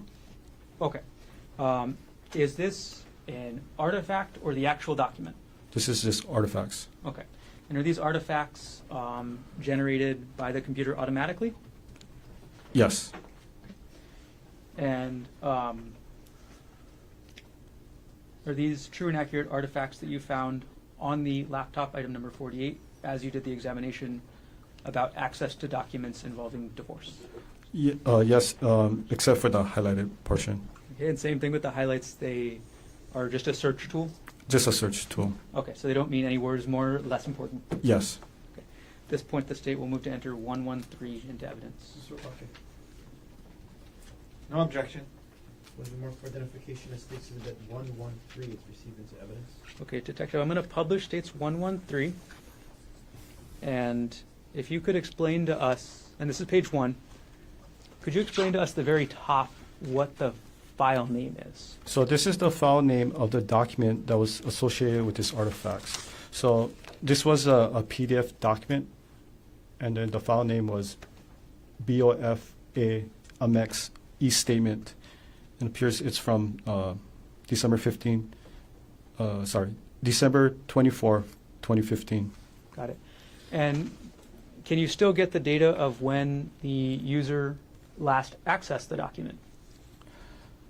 The user last access on December 14, 2024 at 10:45 p.m. Okay. And could you explain to us the file path of how to find this document on the laptop? Yes. So the file path is from the user G Konig, and then it used the application Dropbox, and then it's under the folder of JPR Divorce 2016-04 Hearing Supportive Document, and then that's the actual document. Got it. Okay, so that's the direction you would take on the computer to find that file. Yes. Do you want me to explain what a Dropbox is? Could you explain what Dropbox is? Yes. Okay, so Dropbox is a online, like a backup server, like a cloud storage. It backs up your files and folders from your computer or your phone. You can access it anywhere you want as long as you have internet connection and you have the account access. You can also do it offline. You can also work at offline, and when you connect it back to online, everything's going to sync. Okay. We'll move on to page number 2 of the exhibit, Detective. Could you explain to us what the file name was, and then go into when the file was last accessed? The file name is PK Chase SW 2016-01 statement, and it's a PDF file. Okay. And it was last accessed on December 31st, 2024 at 8:38 p.m. Okay. And then could you go through the file path for us one more time? Yeah, so it's under the user G Konig. It's a Dropbox JPR.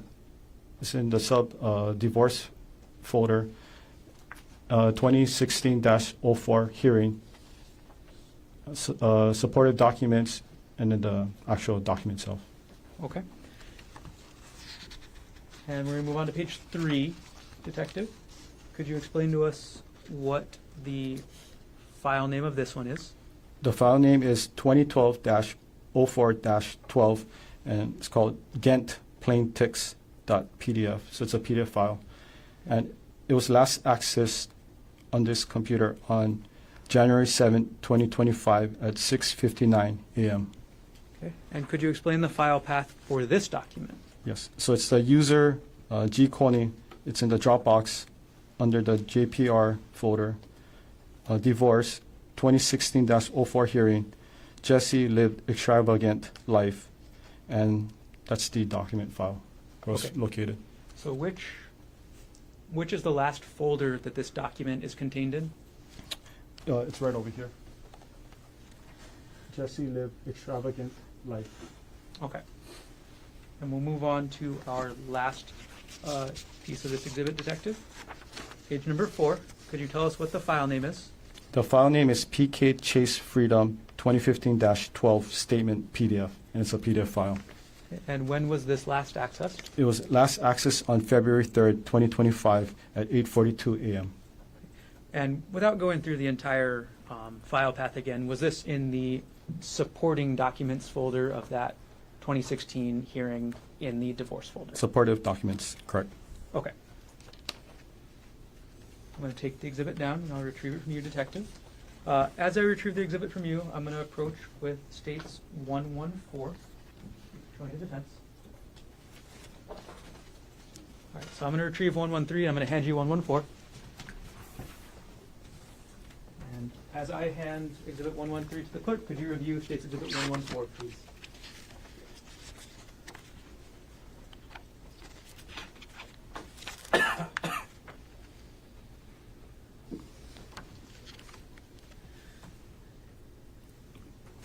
Yes. Have you had a chance to review this? Yes. Okay, what is this? So this is a Word document file relating to a 2018 tax created from the user G Konig. Okay, so this is the first time that you've testified this morning about a Word document, is that right? Yes. Okay. Does the Word document show an author? Yes. Who was the author according to the metadata? So the author is Gerhardt Konig. Does the metadata also show you who the last author is? Yes. Who is the last author of this document? The last author is Gerhardt Konig. Can you tell from the metadata when this document was last edited? Or modified, I'm sorry. Okay, so it was last modified on March 12, 2019 at 3:02 p.m. And is this, is there any attachment to the metadata page for this exhibit? Yes. Okay. And is the attachment a portion of the entire Word document? Yes.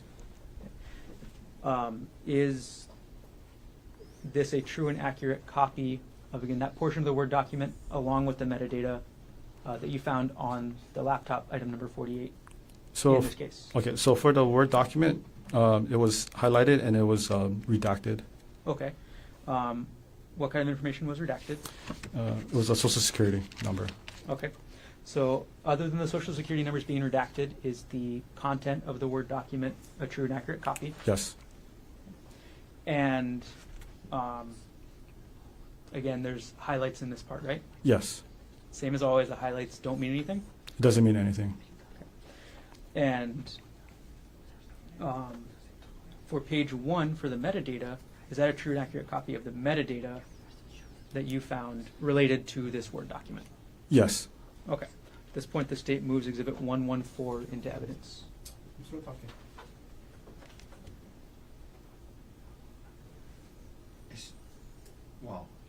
Well, maybe, can we approach, I don't want to do a speaking objection. Of course, come on up. It's just part of the document.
So what is the mark for identification, including the full attachment as States Exhibit 114 will be received into evidence?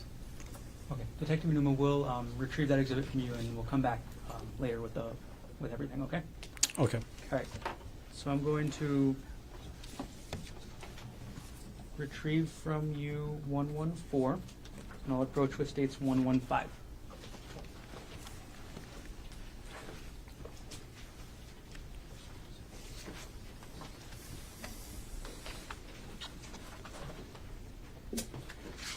Okay, could you take a look through States 115?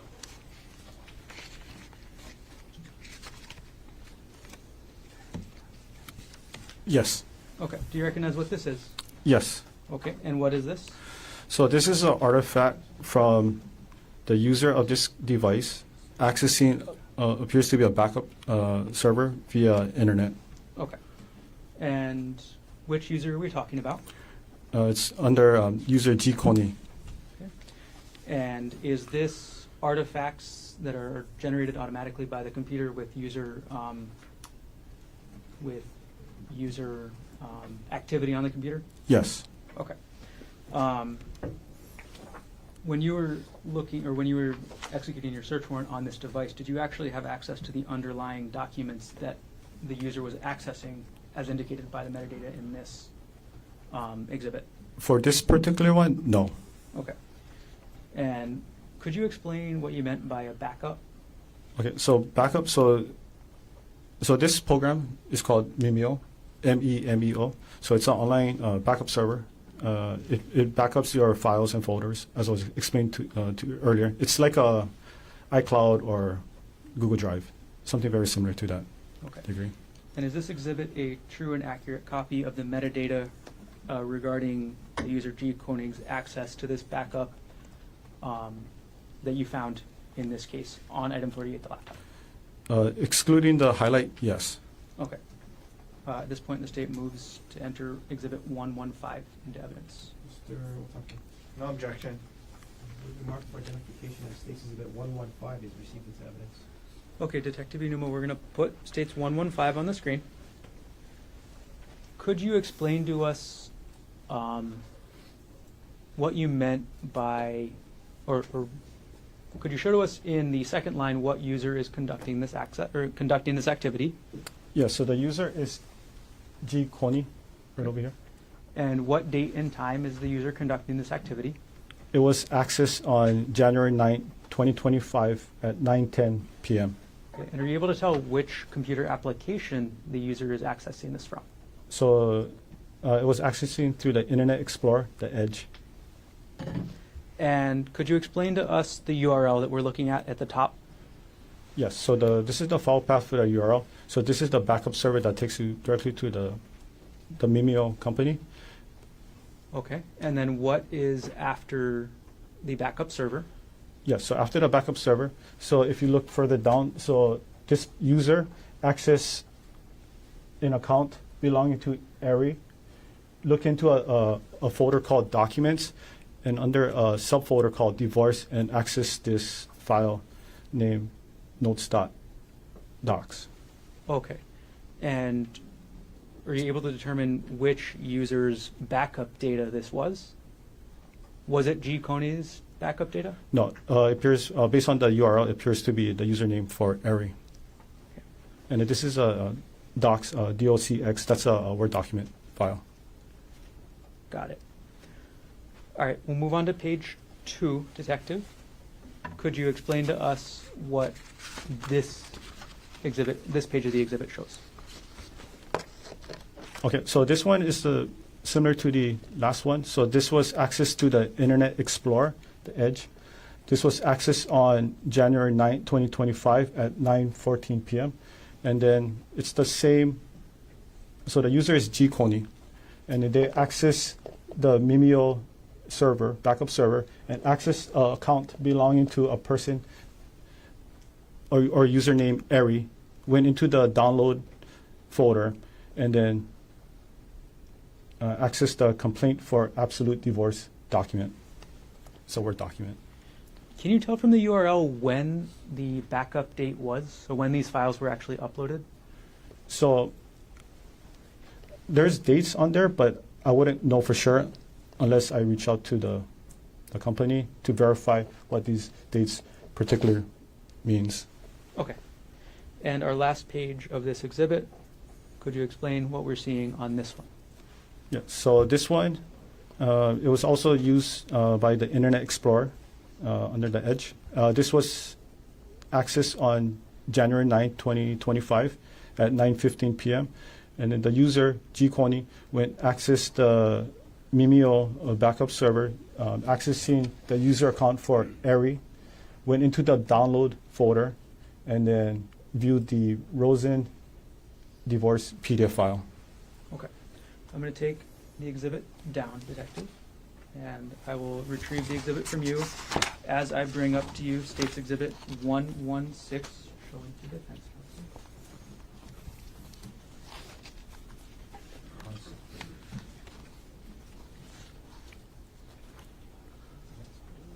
So, We'll come back for this one then. Yeah. We'll go ahead to State's Exhibit 117, Detective. I'm sorry, 118, as 117 is already in evidence.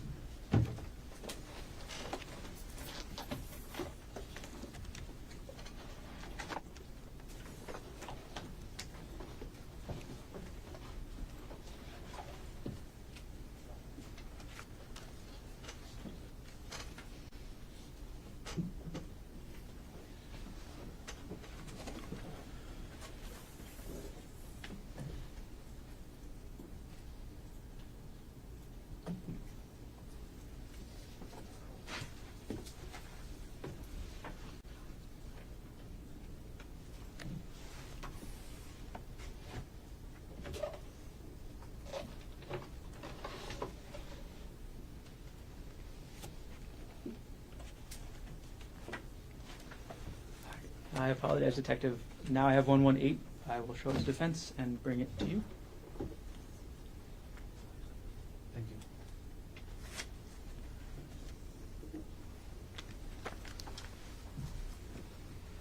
I'm retrieving 115. And there's the clerk.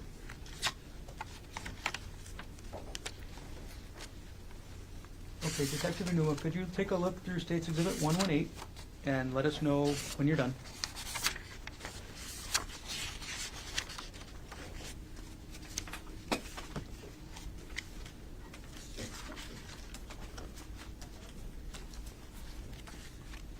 Okay.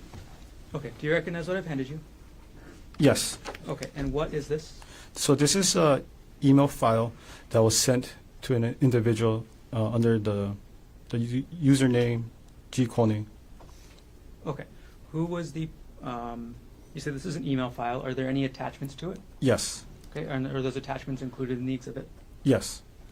Who was the email address sending the email? So the email address, sorry, you mean the user of the email sending to the recipient? Which email address is this from? Okay. Yeah, this email address is from gkonig@proinbox.com. Okay, and is that the same email you've referenced a couple of times before already this morning? Yes. All right, and who was the email sent to? It's sent to, the email address is bryant.bunting@gmail.com. And is this exhibit a true and accurate copy of the metadata attached to the email along with the email attachments? Yes. Okay. Did you actually have access to any content in the email or just the attachments? So inside the content, there was nothing inside the content, but then there was attachment part Okay, of the. so there was no like email message. It was just a bunch of attachments. Yes. Okay. And at this point, the state will move to admit State's Exhibit 118. Mr. Otake. No objection. You will mark for identification as State's Exhibit 118 is received into evidence. Okay, Detective Inuma, I'm going to publish the exhibit. All right. I'm going to zoom in on the top of the page. Okay, so you've already told us who the email was to and from. Could you tell us the date and time of the email? Yes. The date and time is December 4, 2024 at 3:33 p.m. And what was the subject line of the email? The subject line was stuff. Okay. And you already told us that there was no content to the email messages, but I'm going to zoom in on this portion that says attachment names. What are the attachments to this email? So there were 3 attachments to this email. The first one was called screen time and deleted messages docs. The second attachment was called some saved chats with pictures docs. And the third one was chat.txt file. Okay. All right. And detective, we're going to go through. Do you recognize there's 3 attachments to this email, right? Yes. Okay. And if I go through the attachment, can you tell us which attachment is in order? Yes. Okay. So we're going to go to page 2 of this. Which attachment are we looking at here? So this is the first one. This is under the screen time and deleted messages. Okay. Detective Unumo, I'm going to zoom in on the text here. What does that say? So it says 7 hour on screen in 10 days. So about an hour per day messaging on workday. Messages in thread do not support this. Vast majority are deleted. 5+ hours in background.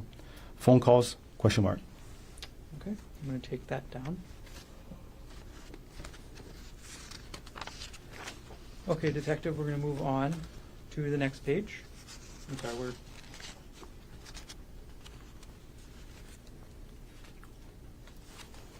Okay, and we're on page, I believe, 4 now. Could you tell us the title at the top of this page?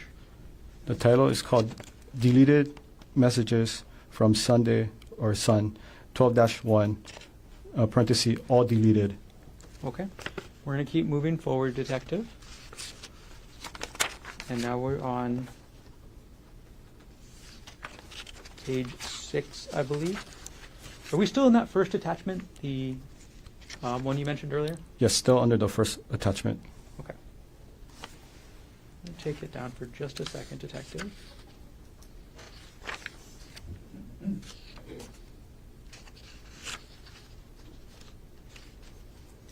I'm going to put it back up. So I put page 6 back up. Putting now page 7.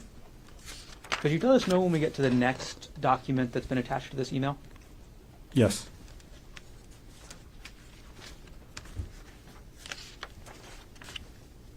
And that concludes the first attachment files. Okay.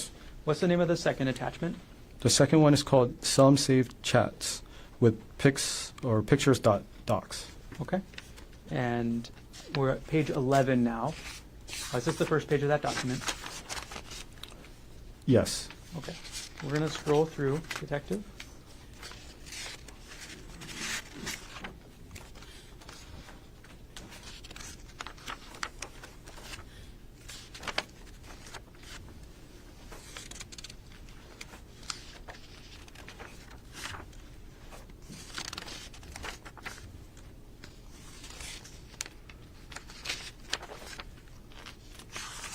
All right. And now we're on page 23. Yes. Is this still the same document? So this is the third document. Chat.txt? Yes. What is a TXT file? So TXT is a type of format. It's text-based. So in this purpose, we had to convert it to a PDF so you can display it. Okay. All right. I'm going to take the exhibit down. I'm going to retrieve exhibit 118 from you. And I'm going to approach with states exhibits. I'll skip ahead a little bit. We're going to approach with states exhibit 1, 2, 4.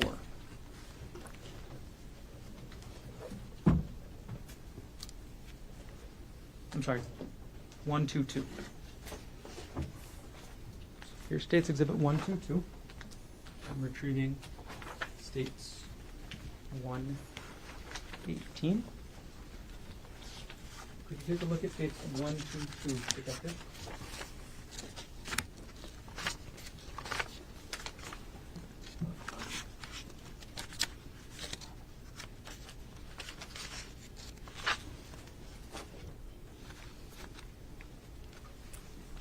Yes. Do you recognize what that is? Yes. What is that? So this is a Excel file that was found on the computer. Okay. You say it's an Excel file. Is there also an attached metadata? Yes. Okay. And can you tell who the author of the file was?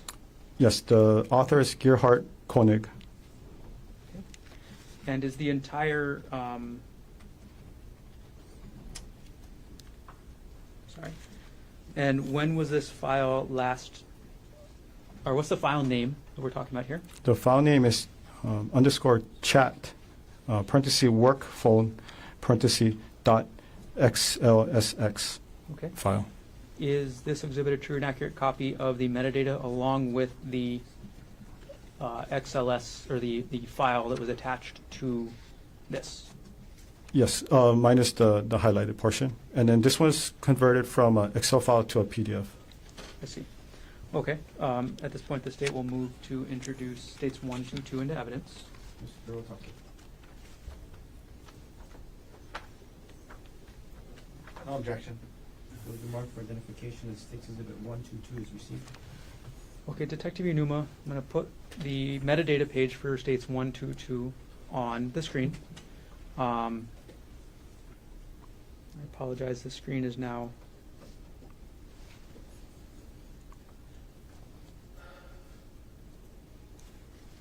single pages, but only looking at.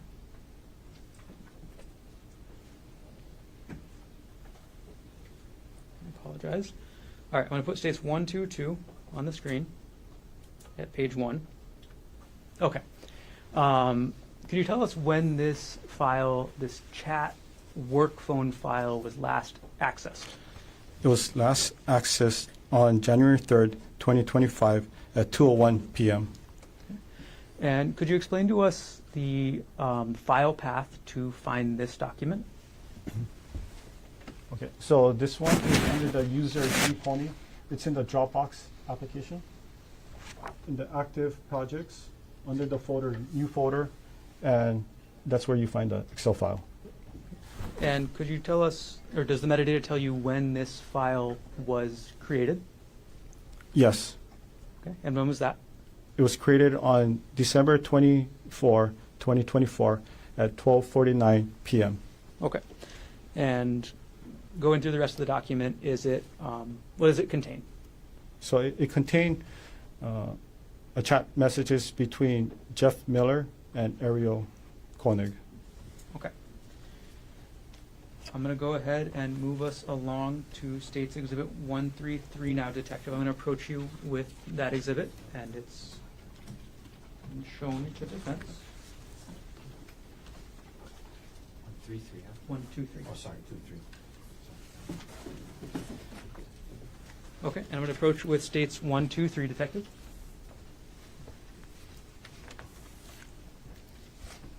Could you take a look at that, please?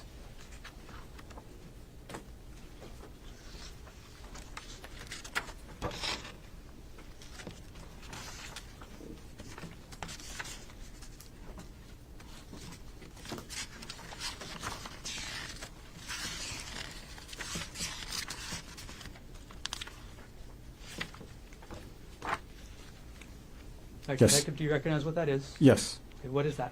So this is a text file that was located on the user device G-Konig. Okay, and what was the name of the file?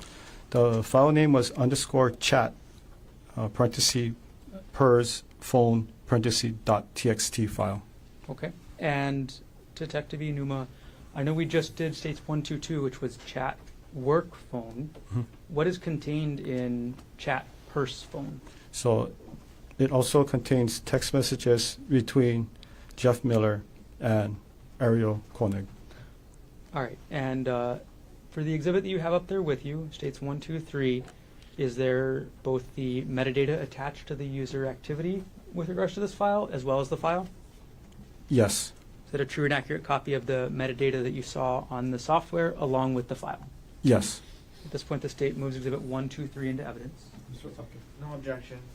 Will the mark for identification as States Exhibit 123 is admitted into evidence? Okay, I'm going to publish And Detective Minimo, we're not going to go through the entire chat this time either, but can you go through when this was created, the file path, and then when it was last accessed?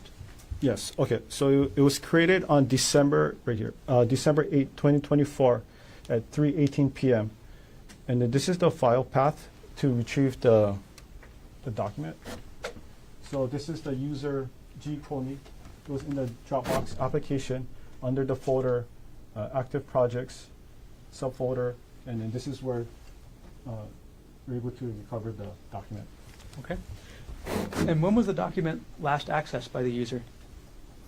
It was last accessed on January 7th, 2025 at 9:06 a.m. Okay.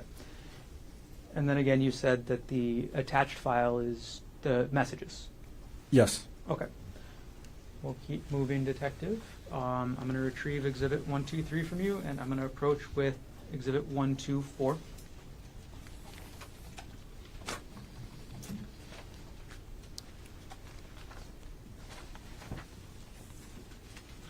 I'm going to hand Exhibit 123 to the clerk.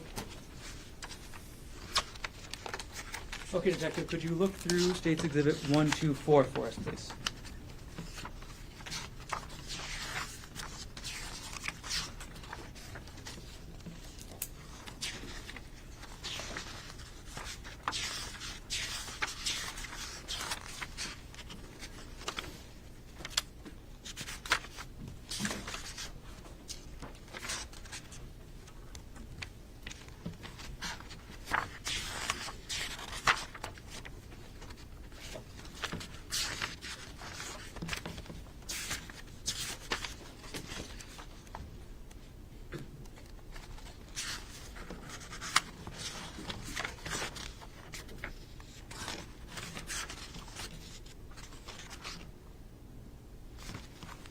Okay. Okay, have you had a chance to look through the exhibit? Yes. Okay. And what have I just handed you? So these are documents found under the same device under the username G. Konig, and it contains documents relating to wedding. To a wedding? Yes, to a wedding. Okay. And is this exhibit both metadata as well as attachments? Yes. Okay. Does every metadata have an attachment? Yes. Okay. Are the exhibits true and accurate copies of the metadata along with the attachments? Yes. And again, any highlighting doesn't mean anything, right? Yeah, the highlighted doesn't mean anything. Just usually for search purpose. Okay. At this point, the state will move to enter State's Exhibit 124. Mr. Plunkett, No objection. where the mark for identification of State's Exhibit 124 is received into evidence. Okay. I'm going to publish the first page of State's 124. Detective Inuma, could you tell us the title of this document that's we have the metadata here for on the first page? Yes. The title is called the W, and I think it's a 0223 parenthesis GK parenthesis, and then it's an Excel file. Okay. And could you tell us who the author of the document is? So the author is, it's right over here.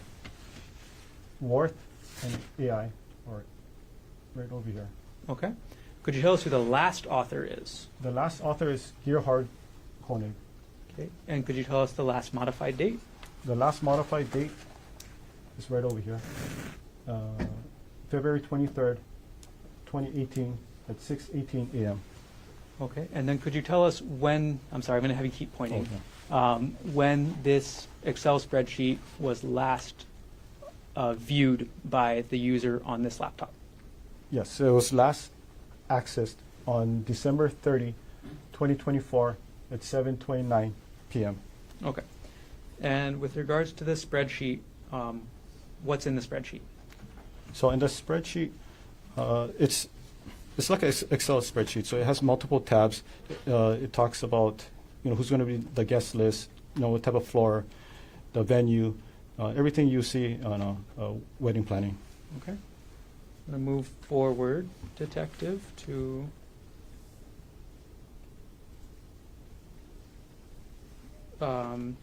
page number 11.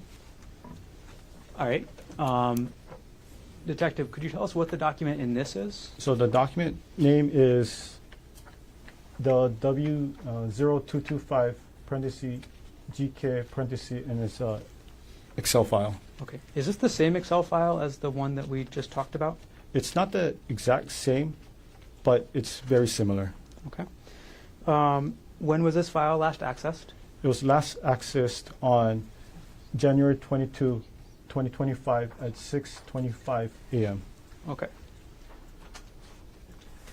And the actual attached file is not attached to this exhibit, is that correct? Yes. Okay, so we just have the metadata for this file. Yes. Okay. Moving on to page number 12. What is the file name here? The file name is Worthington Konig Waiting Room Block 9 period 14 period 18, and it's a PDF file. Okay. And when was this file last accessed by the user? It was last accessed on January 22, 2025 at 3:04 p.m. Okay. And is this file attached to the exhibit? Yes. Okay. We're going to go to page 13. And we're going to go to page 14 and publish page 15, publish page 16, and 17. So what does this file appear to be? Appears to be like a contract for the wedding. Is it for booking venue? Yes. We're going to go to page, I'm sorry, we still have a little bit more, 18 of the exhibit. All right, now we're at page 19 of State's Exhibit 124. What file are we talking about here? So this is an Excel file. The file name is the W0201 parenthesis GK parenthesis. And could you tell us when this file was last accessed?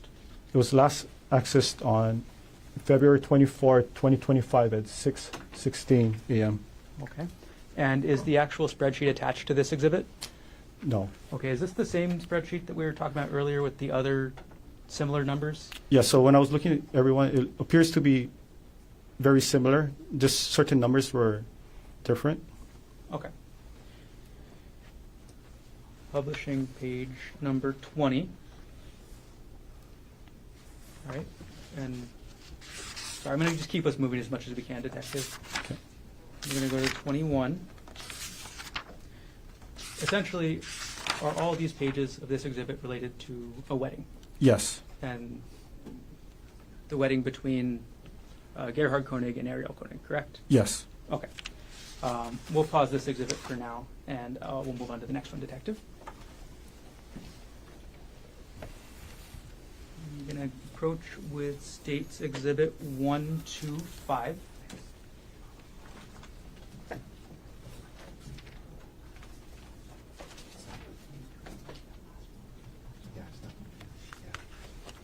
State's 125. Okay, thank you.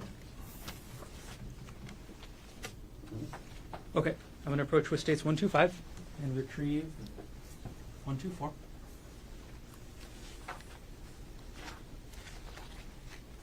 Okay, could you briefly go through that exhibit and take a look?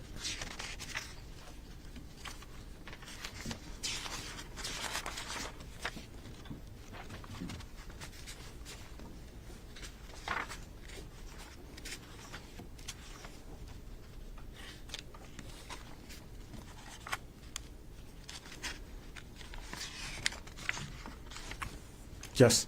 Okay. Do you recognize the exhibit I've just handed you? Yes. Okay, and what is this? So this contains documents relating to the user or the couple's financial history, investment account, life insurance, and any kind of benefits. All right, and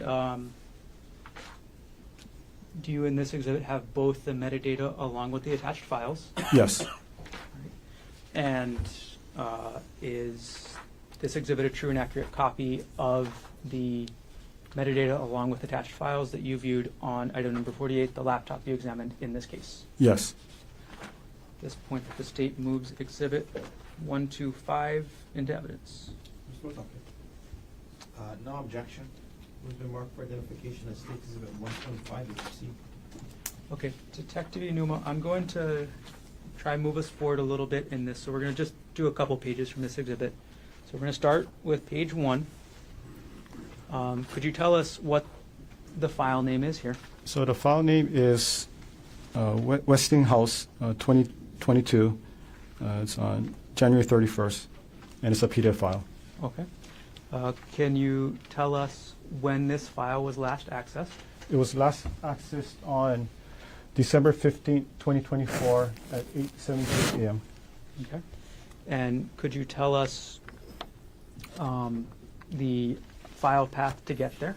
Yes, so the file path under the username G. Konig in the Dropbox application, under the folder The Big Love Party and Other Super Fun Stuff, under the subfolder of taxes 2022 taxes, and this is the document AK pay stub.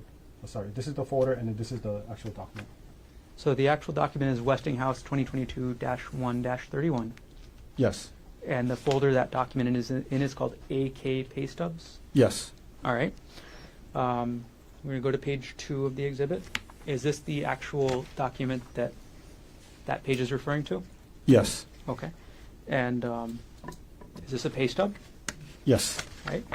Who is this pay stub for? The pay stubs for Ariel Konig. All right. Yeah, We're it going has to it do right over page here. 3. And then we're going to skip around a little bit, detective. So page 3. What document is being accessed here? So the document file name is Westinghouse 2022 November 30. It's a PDF file. Okay. And when was this file accessed by the user? It was last accessed on December 21st, 2024 at 2:49 p.m. Okay. And we're going to go to the file, detective.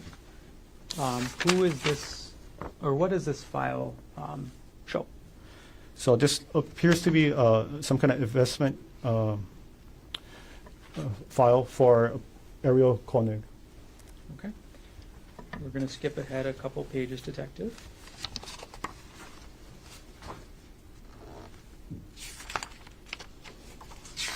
To page...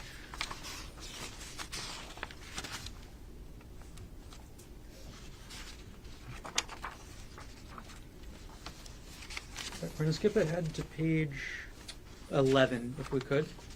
I'll put it up on the screen for you.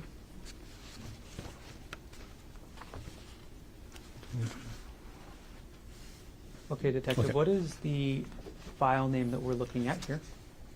So the file name is Westinghouse 2022. It's March 31st PDF file. Okay. And what date is the user last accessing this file? It was last accessed on December 31st, 2024 at 8:38 p.m. Okay, detective, are there any other activities that we've talked about so far that occurred on December 31st, 2024 at just around that time? Yes. Okay, and what was that? So under the user G. Konig, the pay stub for Ariel Konig was viewed, and also too a divorce file was viewed too. Okay, I'm going to put them both up on the screen together, so we'll keep States Exhibit 125 on the screen right there, detective.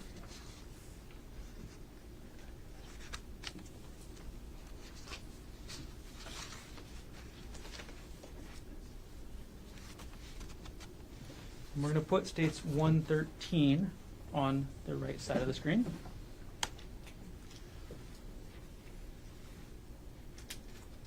And on States 113, we're going to scroll ahead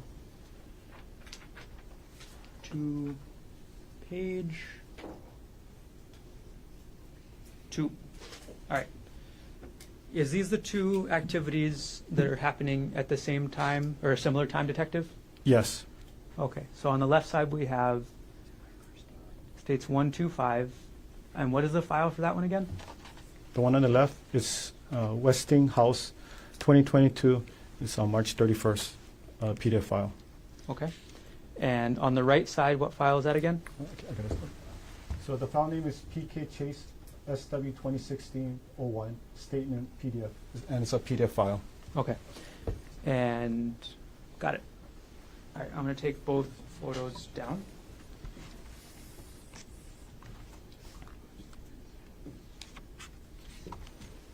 And I'm gonna go back to Exhibit 125, Detective. Sorry, what the number? We're going back to 125. 125. Okay, thank you. All right, and almost done with this exhibit, Detective.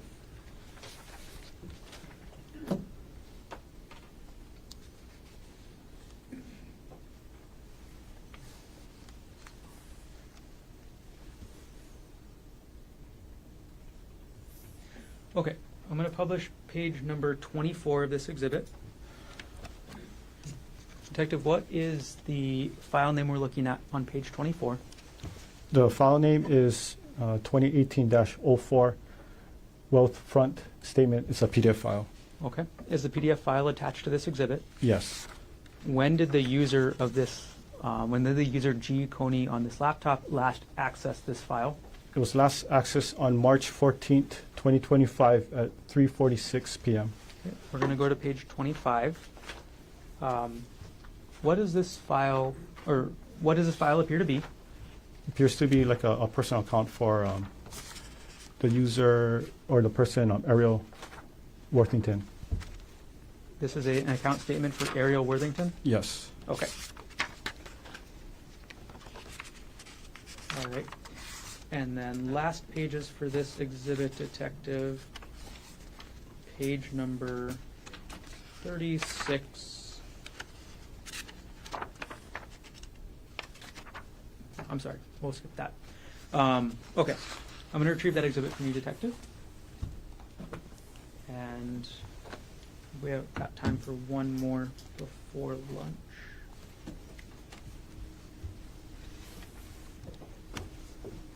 We've got states 1, 2, 6 showing to defense counsel. May I approach? Yes. Handing you 126. Can you take a look through that, Detective?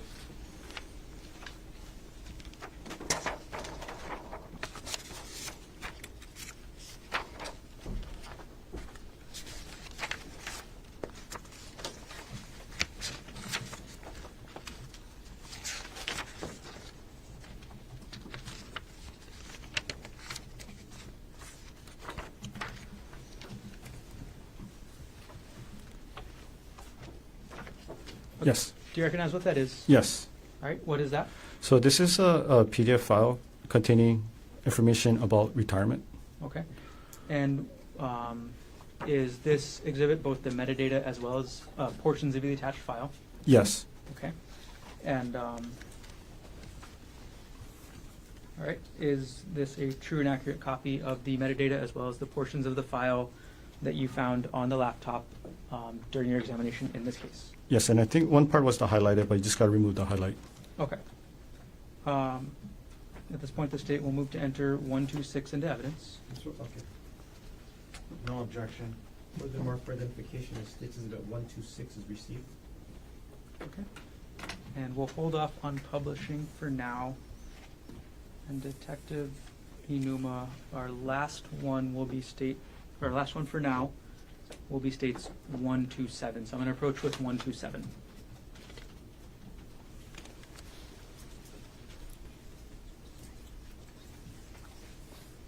I'm going to hand 126 to the clerk.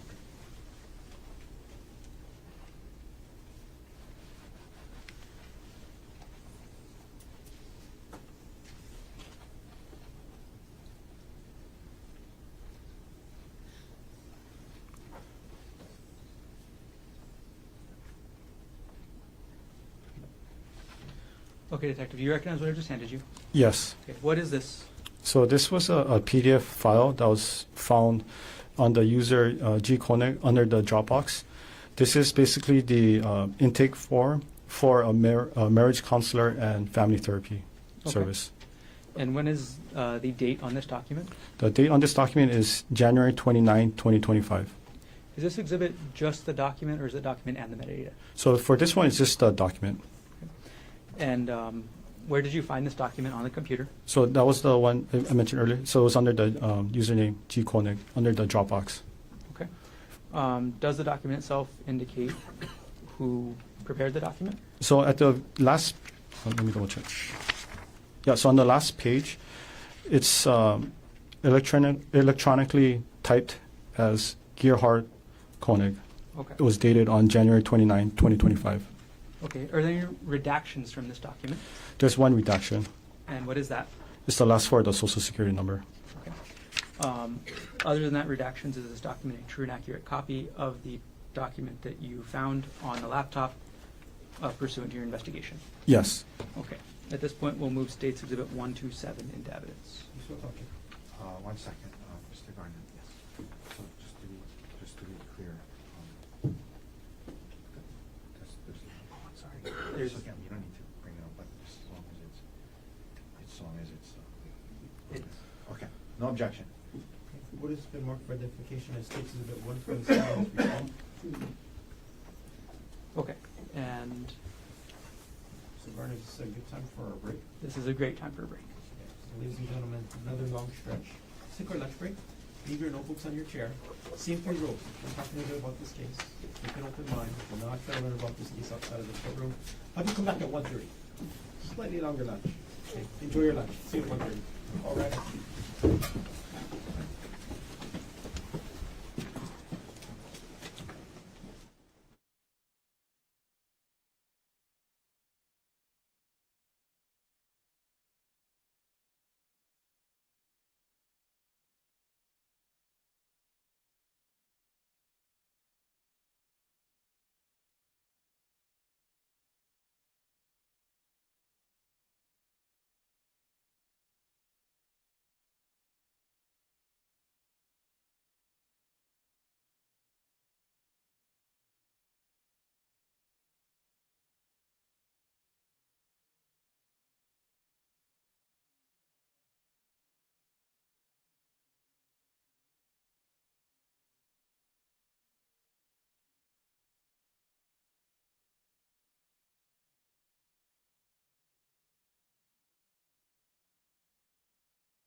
so that Dr. Konig is present in court with all 4 counsel of record.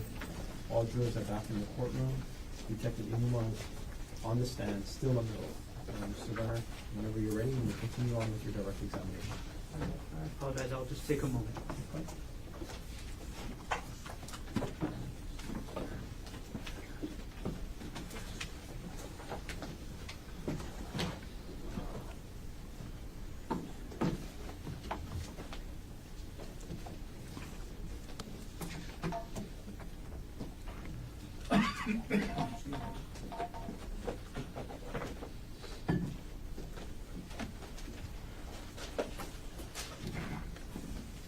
Okay, good afternoon, Detective. Good afternoon. All right, there's a couple exhibits I want to follow up on that we talked about this morning. So I'm going to go ahead and I'm going to approach with what's been marked as State's Exhibit 114.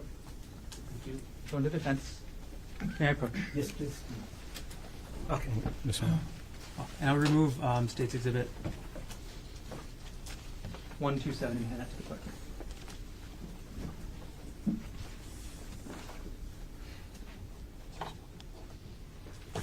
Okay, could you take a look through that exhibit, Detective?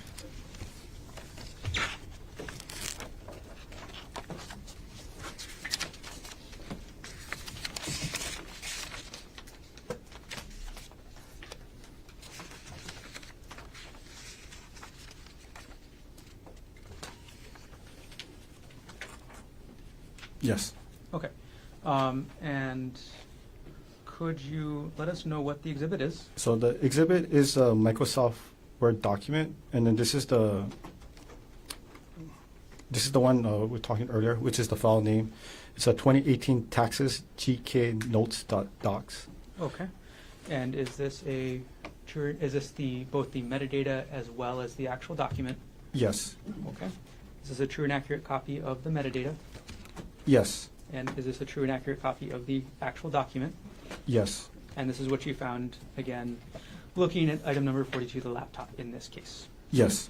Okay. At this point, the state moves Exhibit 114 into evidence. Mr. Otake. No objection. Okay. What has been identified as State's Exhibit 114 is received into evidence. Okay, Detective Inuma, I'm going to publish the first page of the document, which is the metadata on the screen up there. Okay. First of all, could you start us off? Tell us the name of the document we're talking about. So the document name is 2018 taxes GK notes Okay. docs. So it's a Word document file. Okay. And could you tell us who the author is? The author is Gerhardt Konig. And Detective Inuma, could you, I'm sorry, when was the document last viewed? Okay. So it was last accessed on this date, which is December 26, 2024 at 6:47 a.m. Okay. Detective Inuma, could you walk us through the file path for this document as well? Yeah, so the file path is under the user Konig. It's under the Dropbox application, under the file, the Big Love Party and other super fun stuff. Subfolder is taxes. Another subfolder for 2018 taxes, and then the document is located right over here. Got it. Okay, Detective Inuma, I'm going to take the exhibit down from the screen right there, and I'm going to ask you if you could read from the document. And does the document, what is the document in general? So a document is, it's like an official, it could be official, non-official, but it's just basically what we use to have information like I'm data. so sorry. That was a bad question. What is this document, Oh, this document. generally about? Yeah, so this document contains notes and information regarding 2018 taxes. Okay. And Social Security numbers have been redacted, correct? Yes. Okay. Could you read for us the amount of alimony paid in 2018 from this document? So the alimony is $6,000. Could you read for us the amount of child support paid according to this document? $29,112. And again, what year is this document referencing? Reference 2018. Okay, thank you, Detective. I'm going to retrieve the exhibit from you on the stand.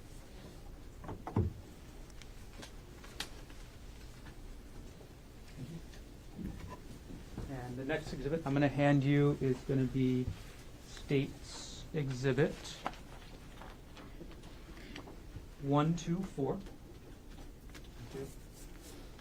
And I'll hand that up to you, and while you're flipping through, I'll give the old exhibit to the clerk.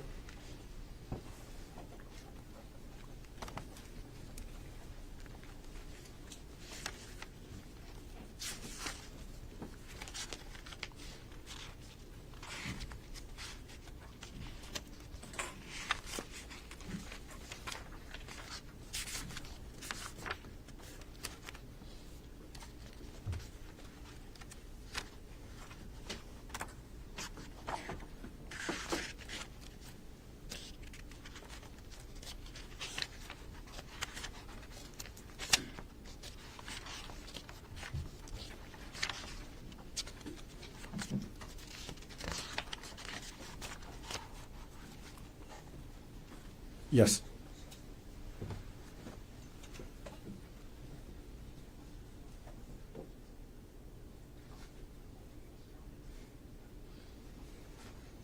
Okay, I'm sorry, Detective. Have you reviewed the exhibit? Yes. Okay, and again, is this one of the exhibits you viewed this morning? Yes. Okay, and what is the file, or is this exhibit a combination of both files and metadata? Yes. Okay, and as you testified before, this exhibit is about weddings, right? Yes. And this is about the wedding between Gerhardt Konig and Ariel Konig, right? Yes. Okay, and the metadata contained in this exhibit is a true and accurate copy of what you found using the Axiom software, is that correct? Yes, minus the highlighted word. Got it. And the attachments, the files attached, are they also true and accurate according to what you found on the laptop? Yes. So that it was the Excel file, and it was just converted into a PDF file. Got it. Okay. At this point, the state will move to enter states 1, 2, 4. Mr. Otake. No objection. What is the mark for identification of states exhibit 124 is received? Okay. We'll keep moving, Detective. I'm going to approach with our next exhibit, and I'll retrieve 124 from you. Next exhibit is 116. Go to Defense Counsel.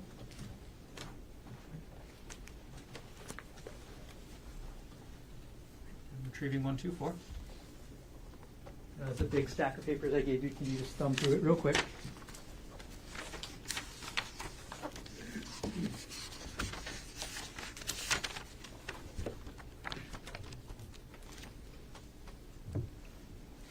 Yes. Okay. Do you recognize this exhibit? Yes. What is it?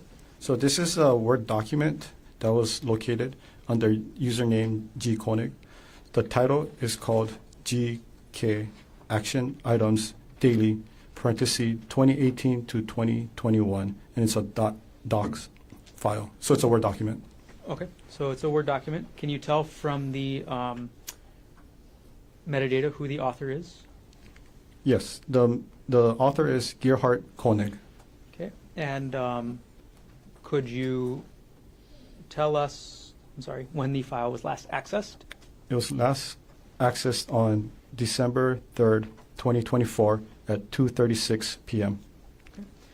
And is the metadata part of this exhibit true and accurate copy of the metadata you found on the laptop, item number 48? Yes. Is the attachment a true and accurate copy of the Word document you found attached to this metadata on the laptop? Yes. Okay. And it is a rather lengthy document, is that correct? I'm sorry, what was that? It's a rather lengthy document, Oh, is that yes. right? It's more than 100 pages, right? Yes. Okay. At this point, the state will move, or will move Exhibit 116 into evidence. Mr. Otake. No objection. What is the mark for identification of states exhibit 116 is received into evidence? All right, thank you. Just a moment.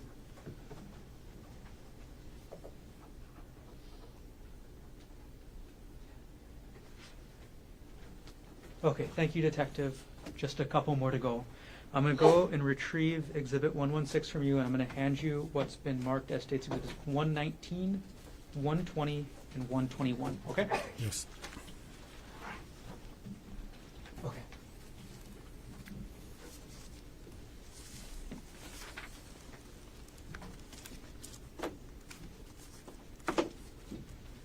Okay. Do you recognize the three discs I just handed you? Yes. Okay. Before testifying today, did you review what's on those discs? Yes. Okay. And what is on those discs?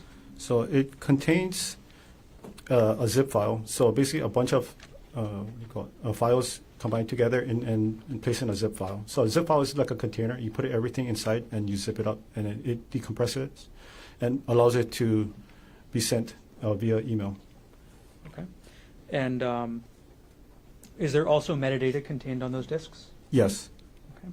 And in each of those discs, what is the metadata show? So it shows the date and the time where these items were attached. It's under WhatsApp, and it was under Jeff Miller. There was a series 1, 2, and 3, and it was sent from the user of this device to the person, the same user of the device. Clarify, Detective. Are we talking about an email here? Yes, this one is an email. Okay. So who was the email from? So the email is from the user, well, the email address was gkonig@proinbox.com. Okay. And who was the recipient? It was also the same one. It's gkonig@proinbox.com. Okay. So, and is that true for each of these three exhibits? Yes. So each of these three exhibits is an email that the user of the email address gkonig@proinbox.com sent to themselves. Yes. Okay. Did you review these exhibits to make sure that they are fair and accurate, decompressed zip files? Yes. Okay. Is the metadata on each of these exhibits a true and accurate copy of the metadata that you saw while examining the laptop? Yes. Are those three zip files, do you remember the names of them?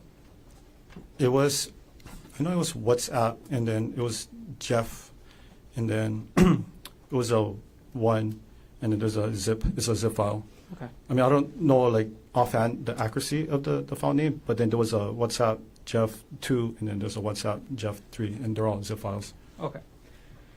Got it. And are the contents of those files contained in an individual folder on each disk? Yes. Okay. And then is the metadata also contained on each disk? Yes.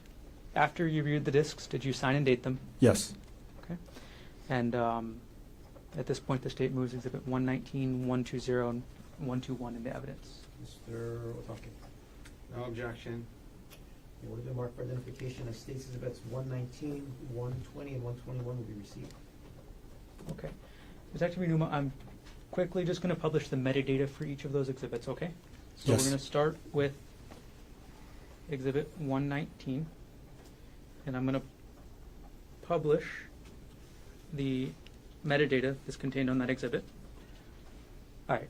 So when we look at the file name, can you tell us, now that you actually see the data, what is the file name in Exhibit 119? Yes. The file name is WhatsApp chat -jeffmiller.zip. Okay. And when was this email sent? This was sent on December 24, 2024 at 12:26 p.m. Okay. And then everything else on the disk is what's contained in that WhatsApp chat Jeff Miller zip file, correct? Yes. Got it. Okay. We're going to publish the metadata from States Exhibit 120. All right. Detective Inuma, what was the file name of this under States Exhibit 120?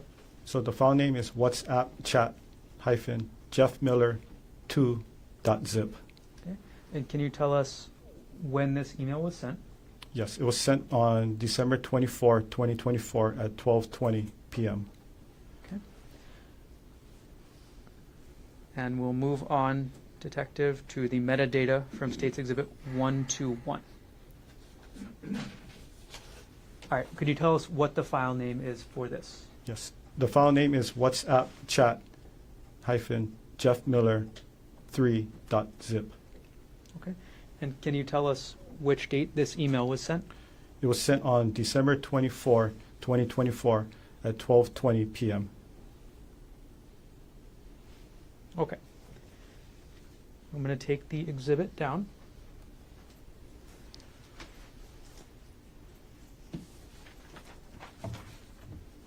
One second.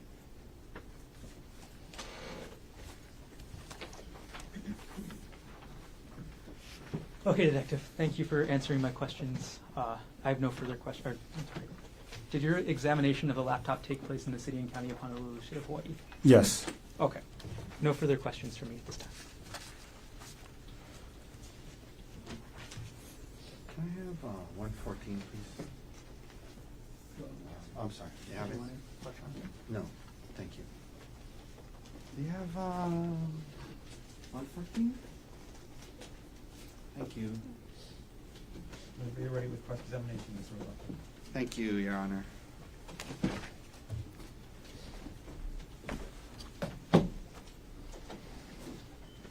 Okay, good afternoon, Good Detective. Good afternoon. Can you tell me how you pronounce your last name? Is it Inuma or Iinuma? It's Inuma. Excuse me? Inuma. Inuma. Yeah, long I. Okay. So, you're a detective with the Honolulu Police Department, yes? Yes. And it was a few hours, maybe 4 or 5 hours ago, but what kind of expert were you qualified to be today? It's a digital forensic. Digital forensics, right? Yes. As in, you get a search warrant as a detective, you go through someone's computer, search relevant terms, trying to find evidence that is relevant or helpful to the prosecution, yes? Yes. And in this case, you talked about artifacts, as in files, is that right? Yes. Isn't it true that your search through the Axiom program, you collected over 7,000 files, yes? It was 9,000. Sorry, it was 7,941 files. 7,900 files from the computer that you believe belongs to Gerhardt Konig, yes? Yes.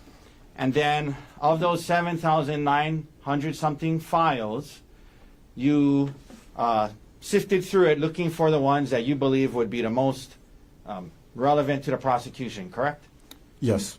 And the prosecutor worked with you on that, yes? I worked with the lead investigator. I'm sorry, the detective Spacek, is that right? Yes. And the ones you went through today, it's the best you guys could come up with, yes? Yes. The search warrant, it's not like you can just go through anything and everything on a computer. The search warrant has terms that you're limited to search, yes? Yes. And the lead investigator, these terms are developed based off of what you guys think you're looking for might be helpful to the case, yes? Yes. And so, for example, in this case, some of the search terms that you're looking for on the computer to see if somebody searched for or looked this up, some of the search terms were danger, death, fall, slip, accident, cliff, kill, die. Those are some of the search terms that the lead detective put in the warrant that you guys are trying to comb through this computer, trying to see if we can find searches for death, falls, accident, cliff. Those are some of the search terms that you guys are looking for, right? Yes. Okay, and again, today you went through what you found, right? Yes. And there were other search terms as well that had Ariel's name, yes? Yes. And Miller's name, yes? Yes.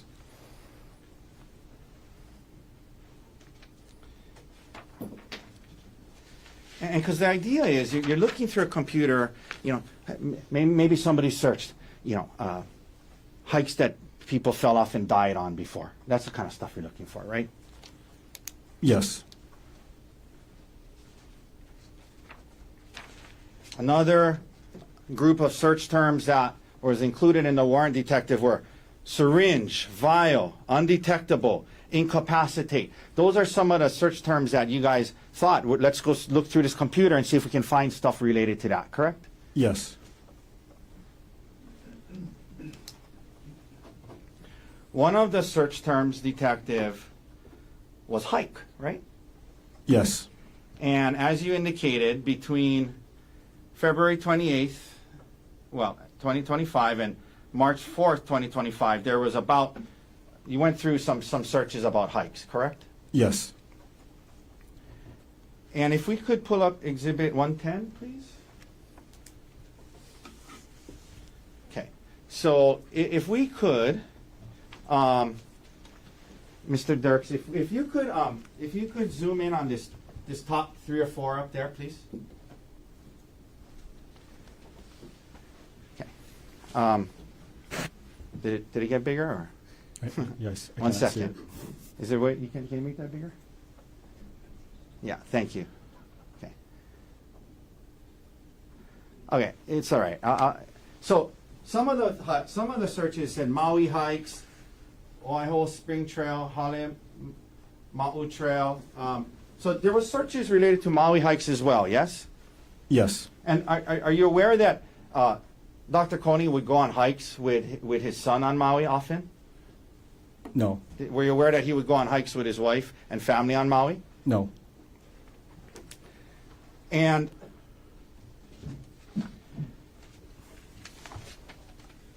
on that same exhibit, you see on the bottom there? Can you blow up that bottom under URL, Mr. Dirks, please? The whole thing, please. No, I'm including this part, please. Okay. Okay.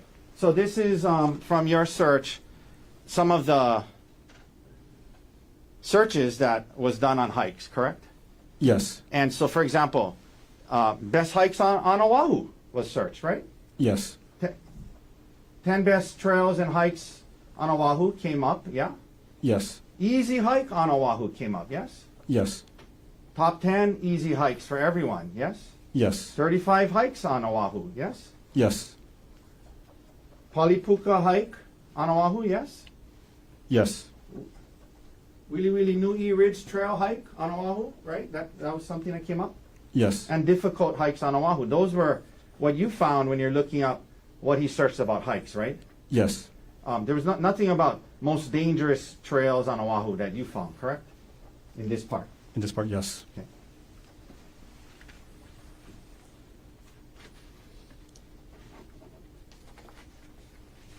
And it's true, you can zoom out of there, Mr. Dirks, thank you. The last time according to you, that you found that he searched about hikes was on March 4th, 2025, correct? Yes.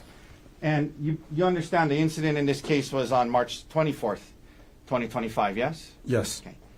So from what you saw, it's not like he kept going back and looking at more and looked at different ones more leading up to after March 4th, correct? Yes.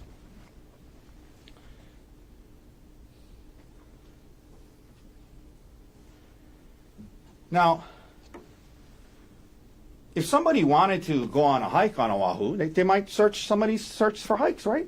Yes.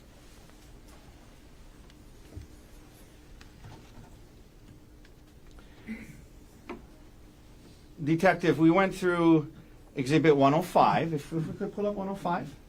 And this was the one with the Reddit, I guess, is it a website or is Reddit a website? So it's a website. It's an online social media platform. It's like online social media, right? Something like a Facebook. Something like a Facebook where I think you said you can go to it and get advice on certain topics or see what other people have to say about it, right? Yes. Yeah, for whatever, if you wanted to learn about, any certain topic and see how people else have dealt with it, you might go on there and see what people have to say, right? Yes. Okay. And so, he's on, at least what you found on the computer, as one after infidelity. Let's go to the next page if we can, okay? As one after infidelity, let's go to the next page. Next page. And next page. Next page. Okay. So there's all these things having to do with infidelity, correct? Yes. Okay, let's go to the next page. Why did you do it? He's trying to look that up, yes? Yes. Next page. Okay, next page. Peer support. advice and removals. He's looking up peer support related to infidelity, correct? Yes. We can take that down.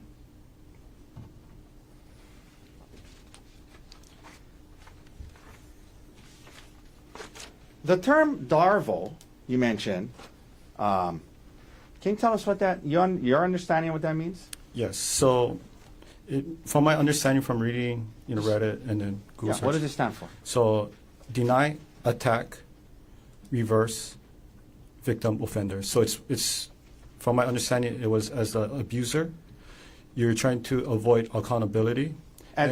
So, for example, dealing with infidelity, the person who had the affair is trying to avoid accountability, trying to deny, trying to reverse it on the person that got cheated on, right? Yes.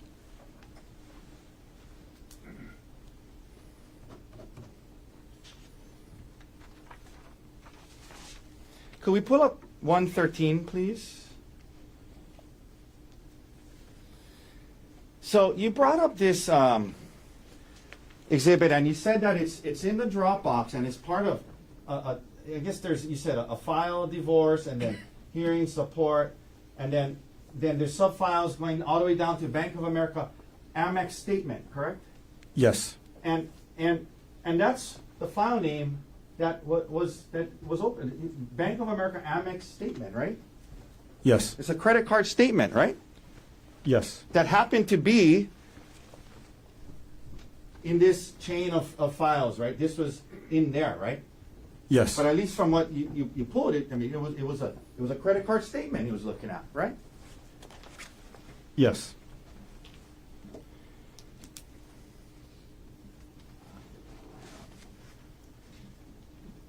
Now, we can take that down, Mr. Dirks. Thank you. So I wanted to ask you this, Detective, because I just want to make sure that we're not that we're painting an accurate picture here, okay? The search warrant, you can only seize files that the search warrant terms allow you to seize, correct? Yes. So, it's not as though you're giving us a holistic picture of everything he was looking at during that time period, correct? Yes. It's only the ones that you could seize, right? Yes. For example, one of the search term was Gerhardt Konig, yes? Yes. Gerhardt Konig was not a search term, correct? Yes. So, when we looked at, and you said, well, this day he was looking up her retirement account, you could seize that, right? Yes. But your Axiom program, if he was also either right then or close by looking at also other financial documents like his retirement accounts, their taxes, their life insurance related to him, Axiom wouldn't seize that, you wouldn't have that, you couldn't present that to the jury, correct? Could you rephrase the question one more time? If there was a file that didn't have Ari's name on it, on his computer, but he was looking at, for example, his retirement roughly around that same time period he was looking at hers, you wouldn't be able to seize the one from him because it had his name on it, right? Yes. Okay. So you agree that when we're looking at these things, context kind of matters, right? Context matters. Yes. And what we've gone through is just certain things he might have been looking at during that time period, but not all, right? Yes. And so, for example, if he was doing financial planning to decide how much more life insurance they needed to get, each of them, to make sure that based off of their salary, based off of their retirement, if something happened to either of them, they could pay for the house in order to make sure the kids had a house, and he was looking at all these financial documents, and half of them were his, you're only able to show us the ones that had her name on it, right? Yes. Based on the search warrant, yes.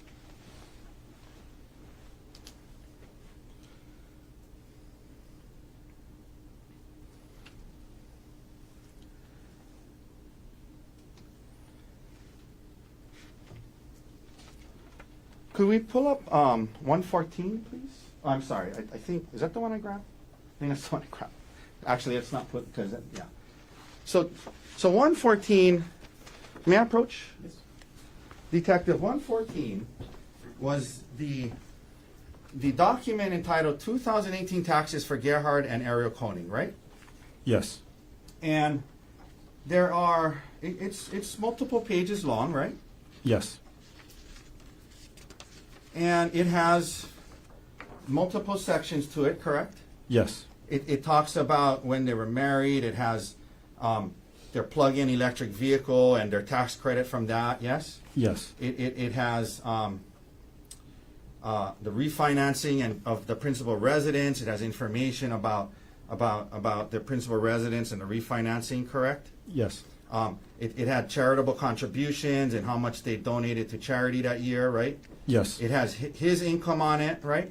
Yes. It has his withholdings from his W-2 on it, right? Yes. And the real estate taxes they paid to under 1098 form, yes? Yes. It had the 2017 federal income taxes they paid, right? Yes. It talks about some investment and investment loss that they had that year, right? Yes. It has things from their W-2 from University of Pittsburgh, right? Yes.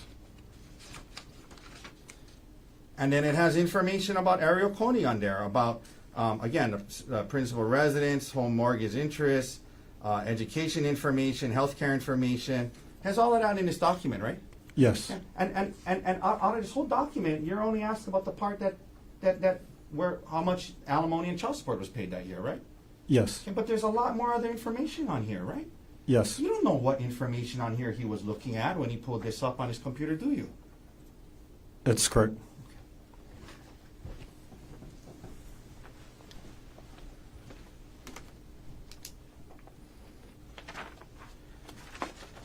One second, detective.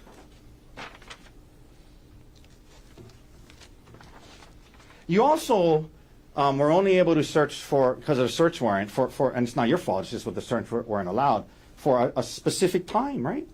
Yes. So I think it was December 1st to March 24th, right? It's 24. Yes, correct. So you weren't able to go back and see, okay, well, is this normal? Does he often go to these files and look up his tax information or the retirement information or any of these files? Is this a normal practice of his, every month or so? You weren't able to go back and see that, were you? Yeah, that question would be for the lead detective. No, I know, I'm not blaming you. You only did what you were allowed to do, right? Yes. Yeah, so you weren't able to go back into, January, February, March, April, May, June, July, August, September, October of 2024. You can only go from December to March, right? Yes.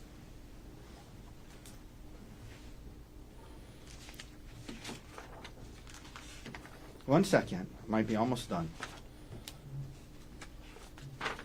Okay, detective, thank you for your time all morning and part of this afternoon. That's all the questions I have for you. Thank you.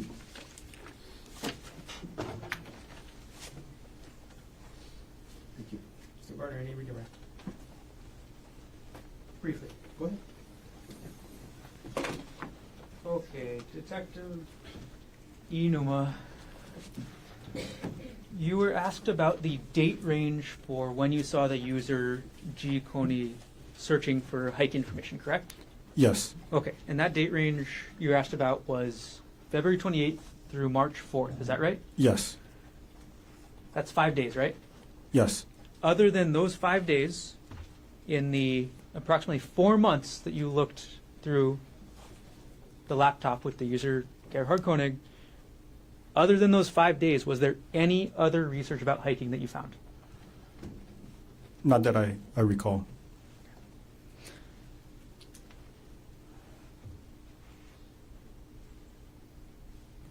No further questions.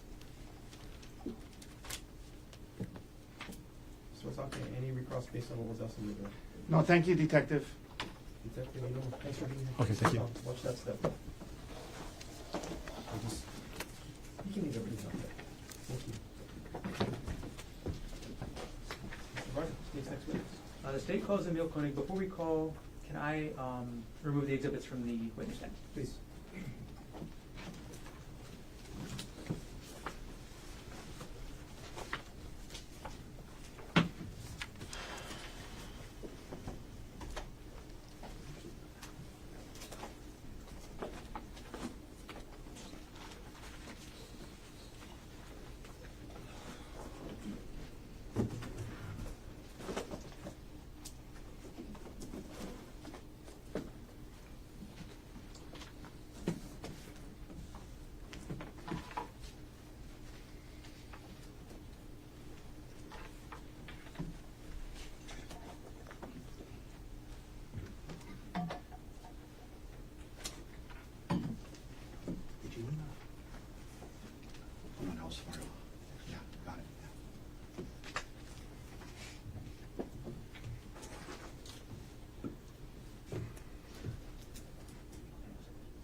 Yeah.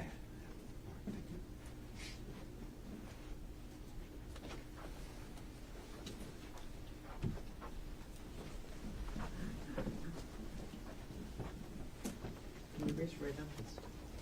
You do solemnly swear or affirm that the testimony about to give shall be the truth, the whole truth, and nothing but the truth? I do. Thanks. Please have a seat. All right, good afternoon. Good afternoon. Okay, the first thing I'm going to ask you to do is to scoot forward as much as you can and to speak as much in the microphone as you can, okay? Okay. All right, can you start off by stating your name, please? Emil Konig. Is it okay if I call you Emil for the rest of my questions It today? is. Okay. Emil, what do you do for work? I work for Maui Health Maui Health. as a clerk. As a clerk, you said? And how long have you been doing that? About 2 months now. And where do you live? On Kahului, Maui. Is that at 19 Pu'uehu Place? Correct. Who do you live with? With my stepmother and my 2 brothers, Your stepmother, who is that? Ariel Konig. Are you related to any person involved in this case, Emil? I am. Okay. Who are you related to? The defendant. Is that Gerhardt Konig? Correct. And who is Gerhardt Konig to you? My father. If you were to see him again, would you be able to recognize him? I could. We'll stipulate to identification. Thank you. Okay. We'll just move on then. All right, Emil, just over a year ago, on the morning of March 24th, 2025, where were you? I was at home. Normally, who lives in that house with you? Or on that date, who normally lived in that house with you? My dad, my stepmom, 2 little brothers. On the morning of March 24th, 2025, was your dad and your stepmom home? No. Do you know where they were that day? Oahu, here. They were on Oahu? Mhm. Do you know why the defendant and Ariel were visiting Oahu? For Ariel's birthday, Do you know when Ariel's birthday is? the March 24th. So, was anybody else staying at the house in Kahului with you on that morning? Yes. Babysitter. For the little kids. Got it. On the morning of March 24th, 2025, did you receive any calls from either Ariel or the defendant? I did. Okay. And which was it? From the defendant. Who contacted who? Defendant contacted me. What type of call was it? A FaceTime call. When you say FaceTime call, is that on the Apple iPhone? Correct. Was this call a FaceTime voice call or a FaceTime video call? FaceTime video call. How many times or how many calls were there from the defendant to you on March 24th, 2025? 2. And what times were the 2 calls at? I couldn't recall exactly. Did you provide a statement to a Maui detective I did. regarding this incident? Okay, regarding those calls? Yes. And in that statement, did you tell the detective what time those calls were? Yes, I did. Would seeing that statement help you refresh your recollection as to when those 2 calls were? It would. Okay. I'll pull a page number here.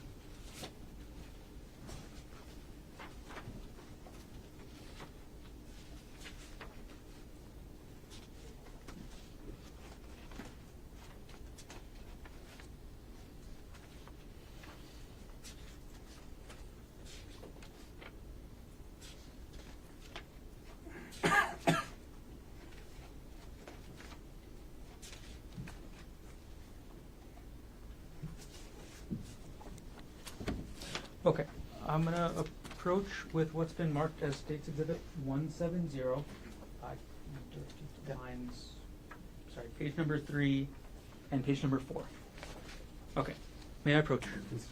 Okay. Emil, could you quickly read pages 3 and 4 of this document? And when you're done reading, just look up, okay?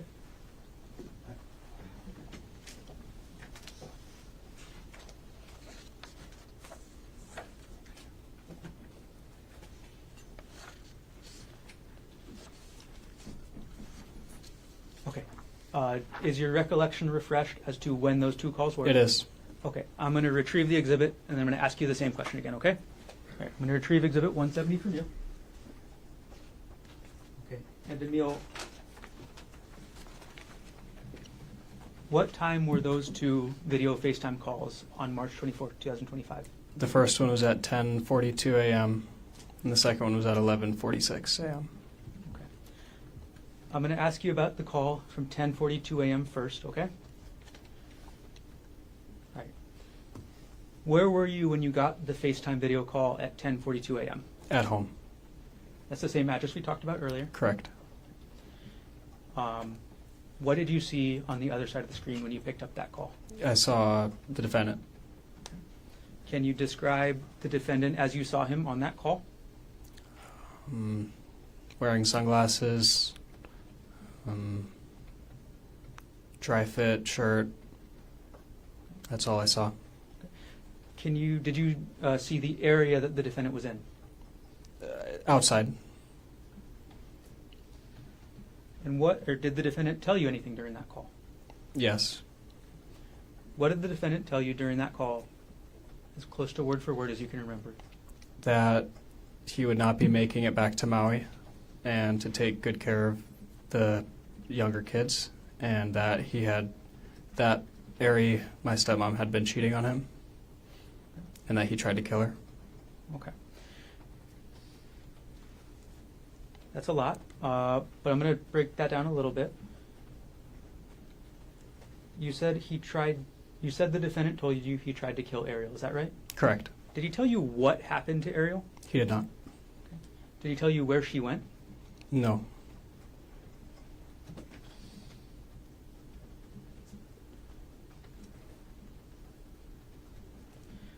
Did the defendant tell you why he tried to kill Ariel? No. During this 10:42 a.m. call, did the defendant tell you anything about what he planned to do next? During that call, the next plan that he said was to jump off the cliff. And how did you react to hearing that?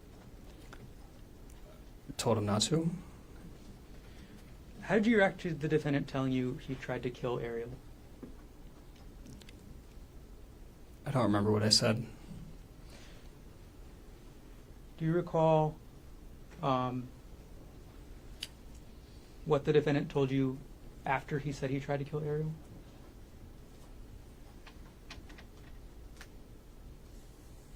Not directly after. Okay. Did he say where Ariel went? No, just away. What did he say about Ariel and away?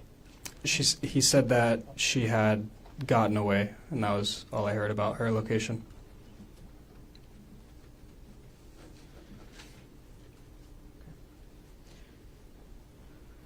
During this first call at 10:42 a.m., did you ask the defendant any questions yourself? Yes.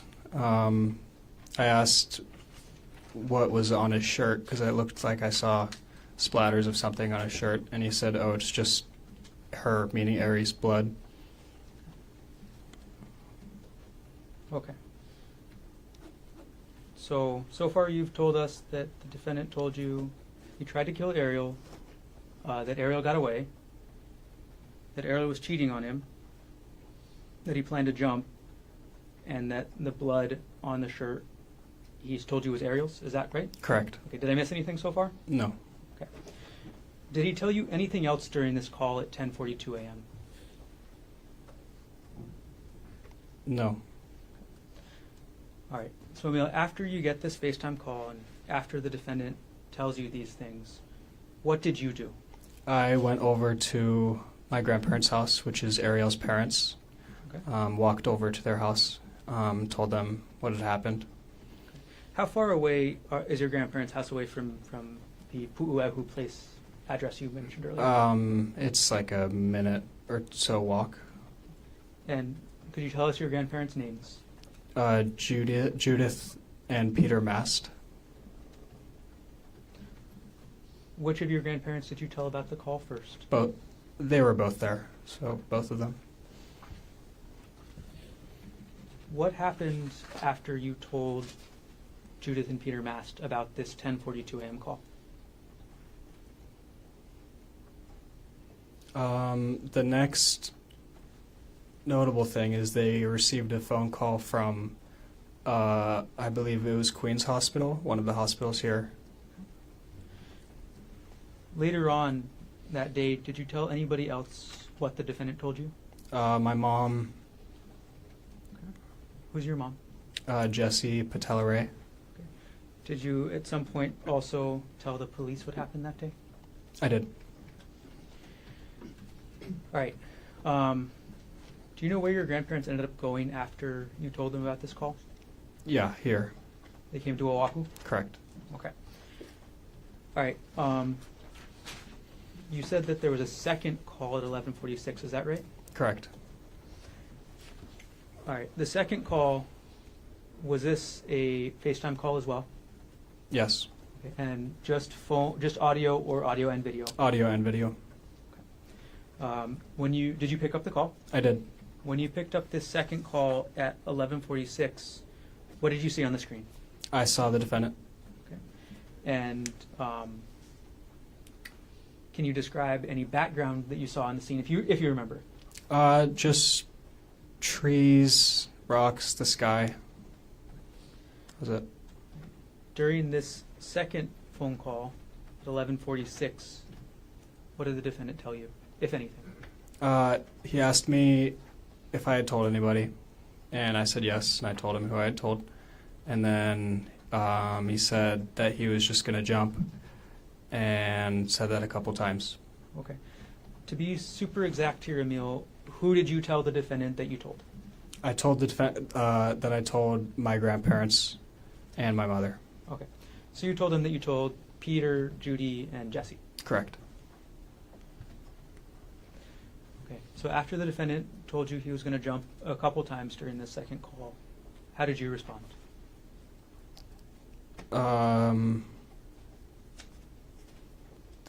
Same way as before. Said not to. I don't know. You told the defendant not to jump. Right. Okay. How did the second call end? With him saying, with the defendant saying, I'm going to go before the police catch me. Did he tell you he was going to hang up? Do you remember that? I'm sorry. Objection leading.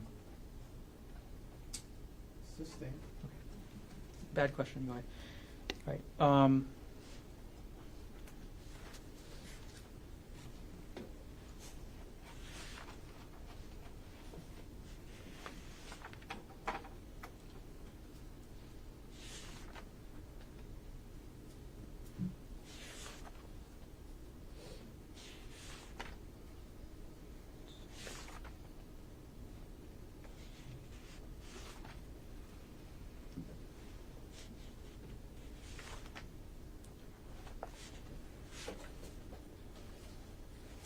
Sorry. I just want to clarify, Emil, about the last thing you told me about the police. What exactly did the defendant tell you about the police? Asked and answered.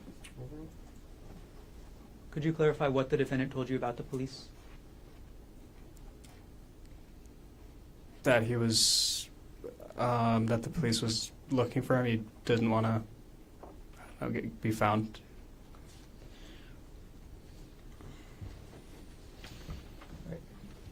Did the defendant tell you anything else about his state of mind or what he was thinking? He said he was at the end of his rope. Anything else you can remember about that? Thought about suicide for the last couple months leading, or for the months leading to the 24th of.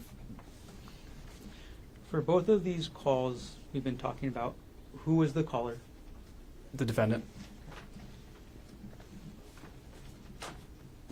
So at either call, were you the one to dial him up? No.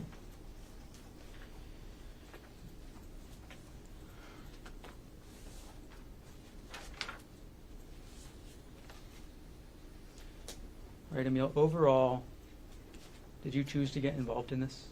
I did not. Like a family group text or Snapchat or something like that? Yes. And who was on that? I believe just me, my dad, Ariel, and it might have just been those three. Okay. I can't tell you exactly. But you were on it, and they were your dad was sending photos of them on the hike, yes? Correct. Letting you know where they were, right? Yes? No. Well, I mean, just that they were on a hike, yes? That they were on a hike, yes, not letting me know that where they were. Well, yeah, I just meant like showing you pictures of the hike they were on. Maybe Okay. that's a better way to word it. Is that right? They were Yes. sending you pictures of the hike they were on, yes? Yes. And at least at that time, everything seemed normal to you, correct? Correct. There was no reason to be concerned at that time, correct? Correct.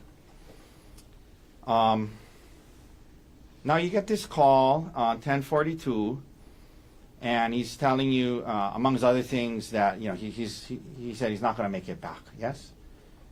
Correct. And like he was saying goodbye to you. Yes. Correct. And you quickly realize that something's wrong, right? Yes. You don't know exactly what's going on, but he's also telling you that he's going to jump and commit suicide, correct? Correct. And from what he was, saying, and from what and acting, what you could gather, you could tell that there was a lot going on in his head, yes? Yes. Okay. You could tell that your dad was distressed when he was talking to you, yes? No. Okay.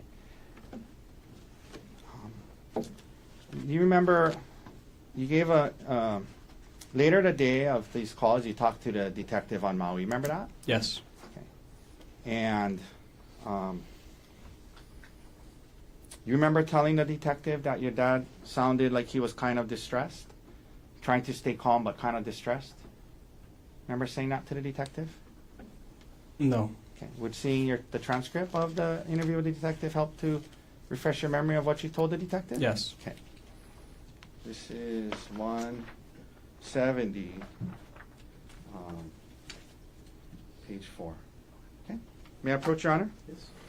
Okay. So, email, I'm going to show you this transcript. If you can just read lines 14 and 15, well, if you wanted to start from lines 8 and read down to lines 15, and just read it to yourself, and let me know when you're done.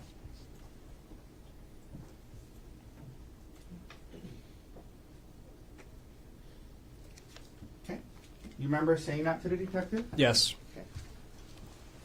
But as you sit here today, you don't have a recollection of him sounding distressed, is that right? Didn't sound distressed. Okay. But you did tell the detective it sounded like he was kind of distressed, right? And then I said afterwards he sounded calm. Yeah, you said it sounded like he was kind of distressed, but trying to stay calm. And he did sound calm. That's what you said, right? Correct. Kind of distressed, but trying to stay calm, right? Is Yes. that right? Okay. Now, he's talking to you, sounds kind of distressed, trying to stay calm. And you said also at some point, said something about he seemed like he was at the end of his rope. Is that right? Yes. That is what he said. Now, the first call, Emil, when your dad is having this first call with you, from what it was on FaceTime, right? Correct. And there was video, right? Yes. So you could see him and kind of whatever was in the camera behind him, right? Right. And he's having this call with you. He's right on the edge of what looked like a steep cliff, correct? Yes. Okay. And he's telling you he was going to jump, yes? Yes. And did you assume that where he was talking to you at was where the incident with him and Ariel took place? Generally? I wasn't aware. I wasn't thinking about that. Okay. But it looked like he was in a steep place that kind of was high, like he had to scale on rocks to get to it, correct? Correct. You see blood on your dad's shirt, yes? Correct. And he tells you that this was Ariel's blood, yes? Yes. and he told you that he was explaining to you about how Ariel had been cheating on him for a couple of months, yes? Yes. And he told you that the blood was from her head, correct? Correct. And half an hour earlier, everything seemed fine to you, right? Yes. Now you're hearing this. You see the blood. You see the steep cliff. He's telling you he's going to jump. You know, and I'm sure it was a pretty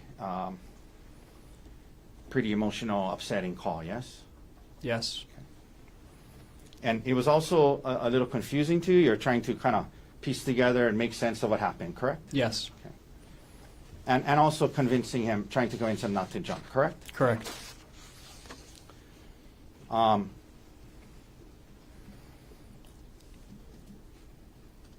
This was on FaceTime, and so it was on speakerphone, correct? Correct. Correct.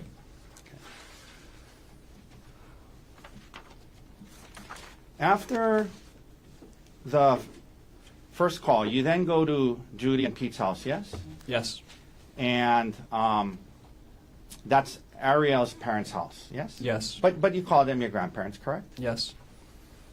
You also went to Judy and Pete's house with your girlfriend, right? Yes. Is that still your girlfriend? No. Okay, your girlfriend at the time, correct? Yes. Then maybe about an hour later, your dad calls you again. Is that right? Yes. And you guys are talking, and he tells you, he brought it up and asked, and you said, yeah, I told Judy and Pete, and then he starts saying, okay, I'm gonna jump then, or something like that. Is that right? Yes. And then he said he needed to go so the police wouldn't find him, right? Yes. Okay, so I mean, he was telling you he wanted to jump and kill himself, and he wanted to go so the police wouldn't find him. That's what he was saying, yeah? Yes. Okay. And, after these understandably difficult and emotional calls, later that day, the detectives from Maui contact you, correct? Yes. And at least according to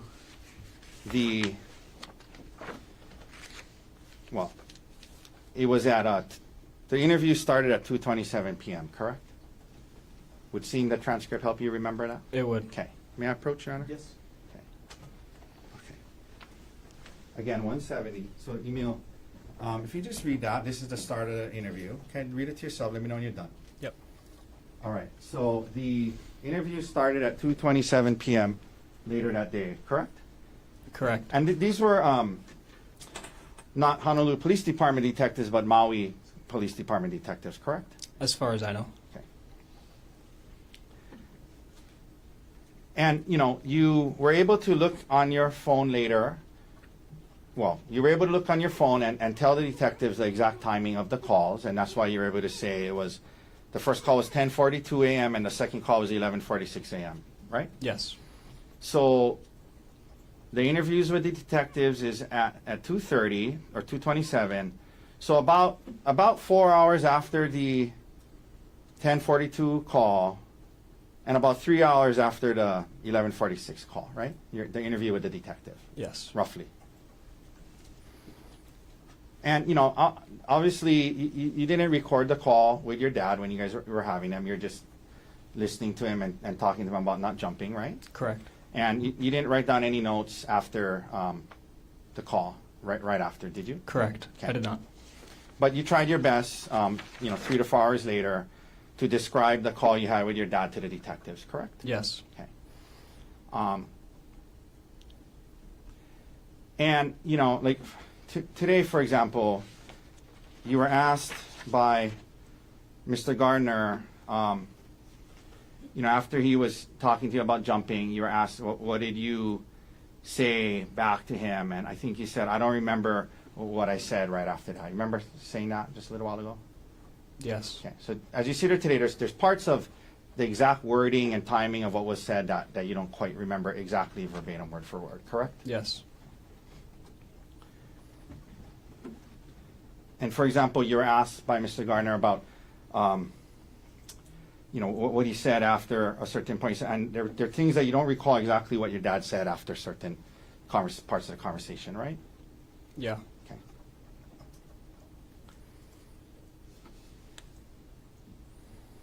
But you tried your best to explain to the detectives what you understood your dad to have been saying, correct? Yes.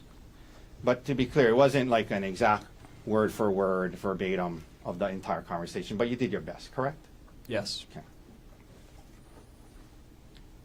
For example, in an effort to do your best to explain to the detectives on Maui what happened, you initially told the detectives that your dad told you he tried to kill Ariel by pushing her off a cliff. You remember initially saying that to the detective? Yes. Okay.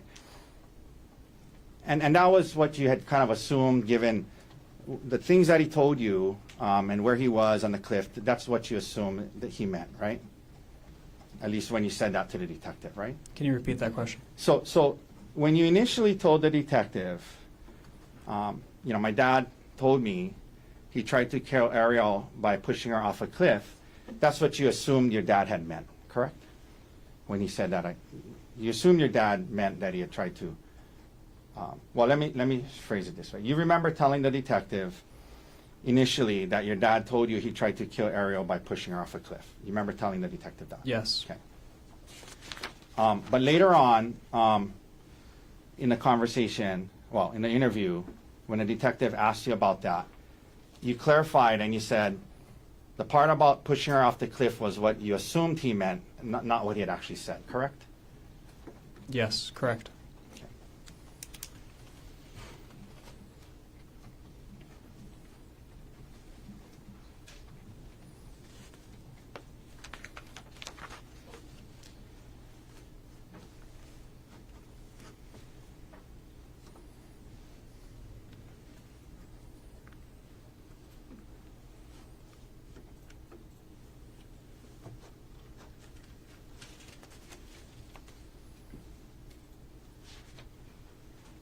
And then when the prosecutor asked you questions about it, you said at some point he said something about she got away, right? Or something like that? Yes. Okay.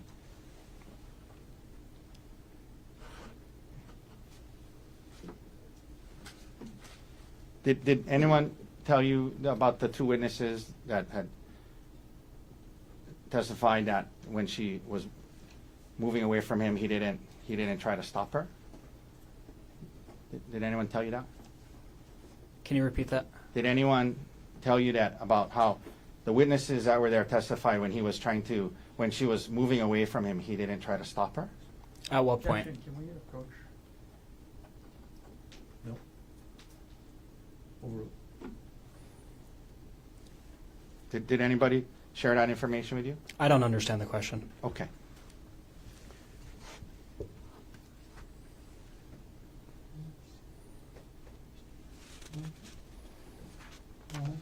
Now,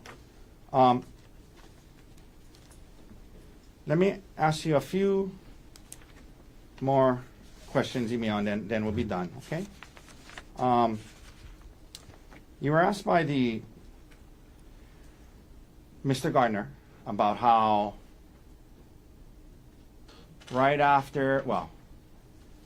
about how after the incident you flew to Pittsburgh to be with your mom, Jessica. Remember that? Yes. And was it later that night? Yes. Okay. But you did return to live on Maui sometime thereafter? Yes. Maybe in a few weeks? How long were you in Pittsburgh? Couple weeks? Couple weeks. I couldn't tell you the exact date. Okay. But, within a month you were back on Maui. Correct. And you, at the time, you had moved to Maui with your dad and Ariel when you were in high school, yes? Yes. And that was something that you chose to do, right? Yes. Okay. You were in Pittsburgh with where your dad was and your mom, Jessica, was, correct? Yes. And you chose to move to Maui to be with your dad and Ariel, yes? Yes. And so by the time we get to 2025, how long had you been on Maui, roughly? 2 years at that point. Okay. You had a girlfriend at the time, yes? I did. You had made friends on Maui, yes? I did. Your two younger brothers were there, yes? Yes. You had a job on Maui in March of 2025? I did. What kind of job? I worked at Chick-fil-A Okay. at the time. Were you going to school? I was not. Okay. And you liked it on Maui, right? Yes. So your options were to stay in Pittsburgh with your mom. You could have done that, right? Yes. Jessica, right? If you could have stayed in Pittsburgh with her if you chose to, right? Correct. Or you could come back to Maui, where your friends were and your girlfriend was, but to do that you would have to live with Ariel, right? To come back to Maui, you could come back to Maui and live with Ariel, right? It was an option, yes. Yeah, it was an option. And over the last year, since this incident, you have continued to live with Ariel, correct? Yes.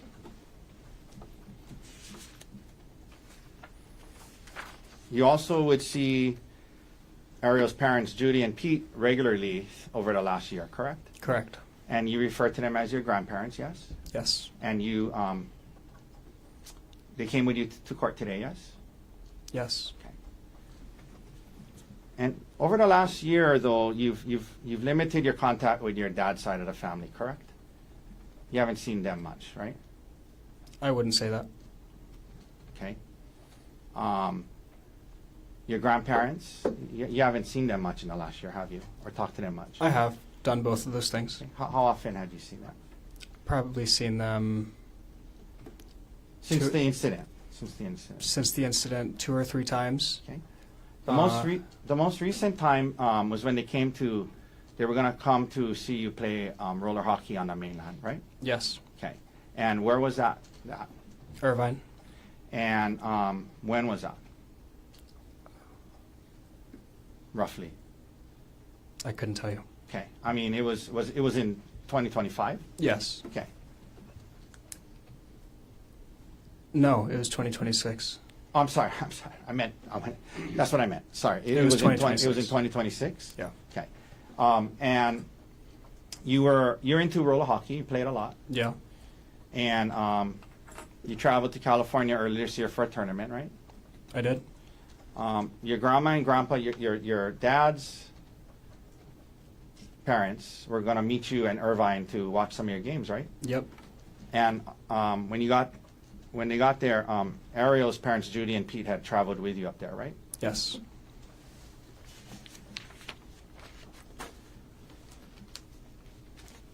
Okay.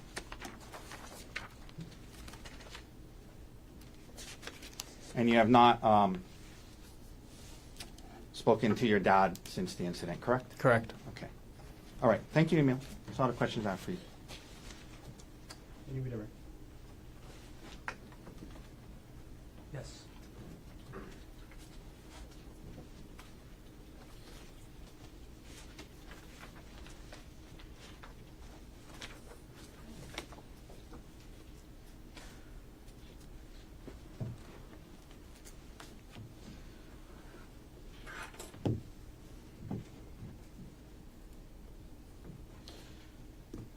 Right. Emil, one of the things that you were just asked about on cross-examination was the fact that you didn't tell the detective on Maui that the defendant told you that Ariel got away. Is that right? I didn't ask that. I'm sorry? I didn't ask that. Is my memory wrong? Ask the question to Well, your can we approach? Come on.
were asked about, on cross-examination, this being a confusing FaceTime call, is that right? Yes.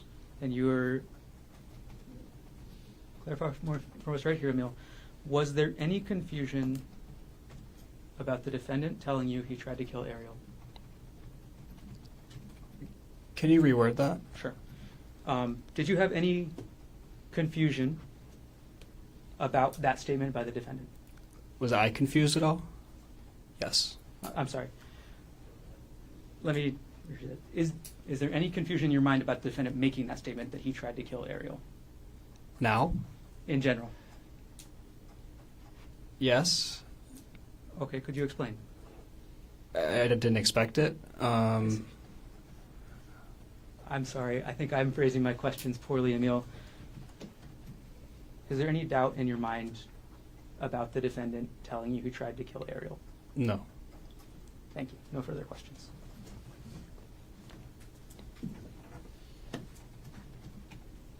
Any recross based on what was asked on your direct? No, thank you, Emil. All right, so ladies and gentlemen, let's take our afternoon recess. Have you come back at 3 o'clock? Leave your notebooks on your chair. All rise.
Gerhardt Konig, 1 CPC-25-373.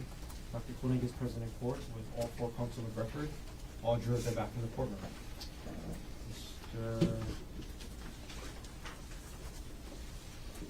Mr. Gardner, state's next witness.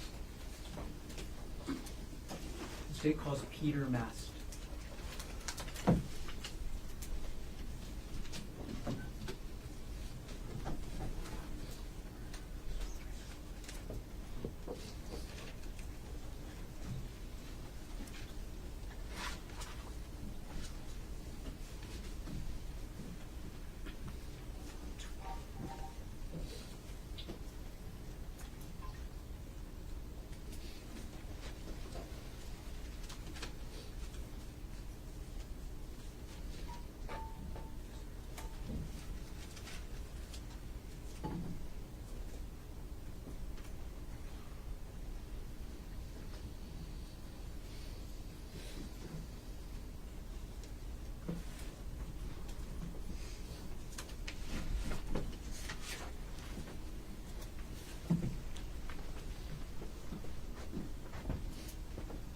Can you please raise your right hand? You do solemnly swear or affirm that the testimony about to give shall be the truth, the whole truth, and nothing but the truth? I do. Please have a seat.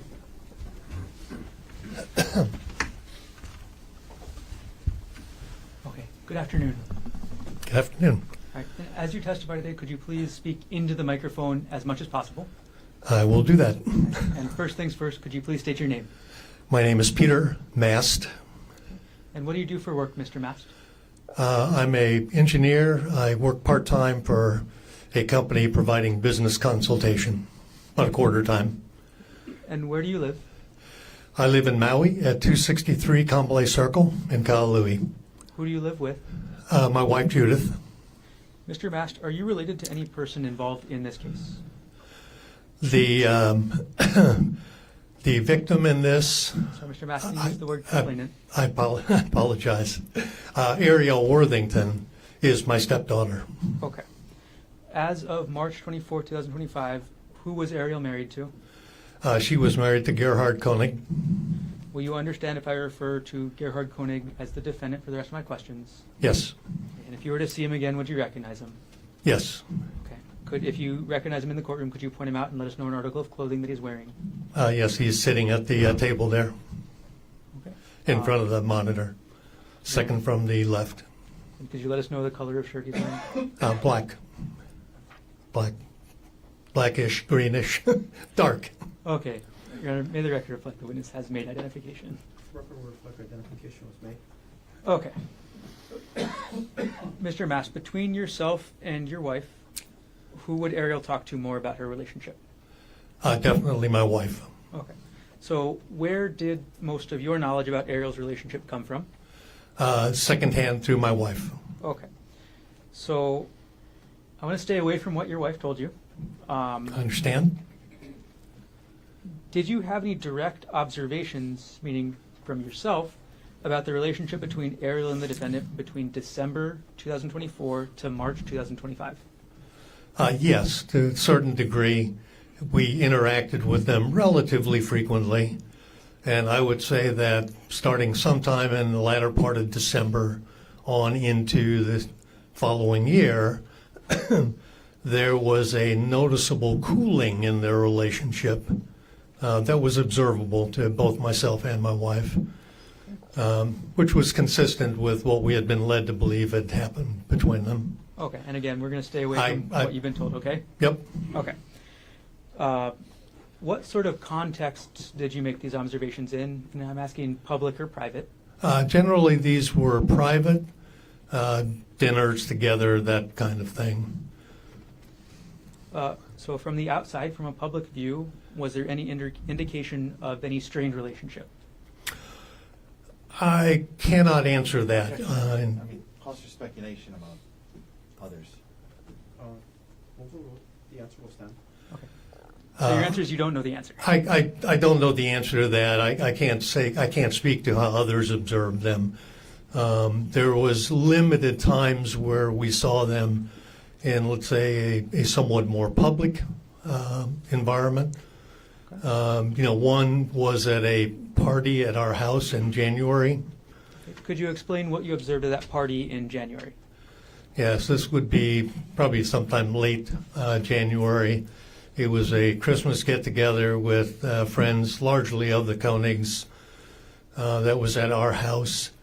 And I will say that even at the time, I observed an instance in the kitchen where the defendant seemed to go out of his way to demonstrate closeness with Ariel by sort of grabbing her, getting her to come close.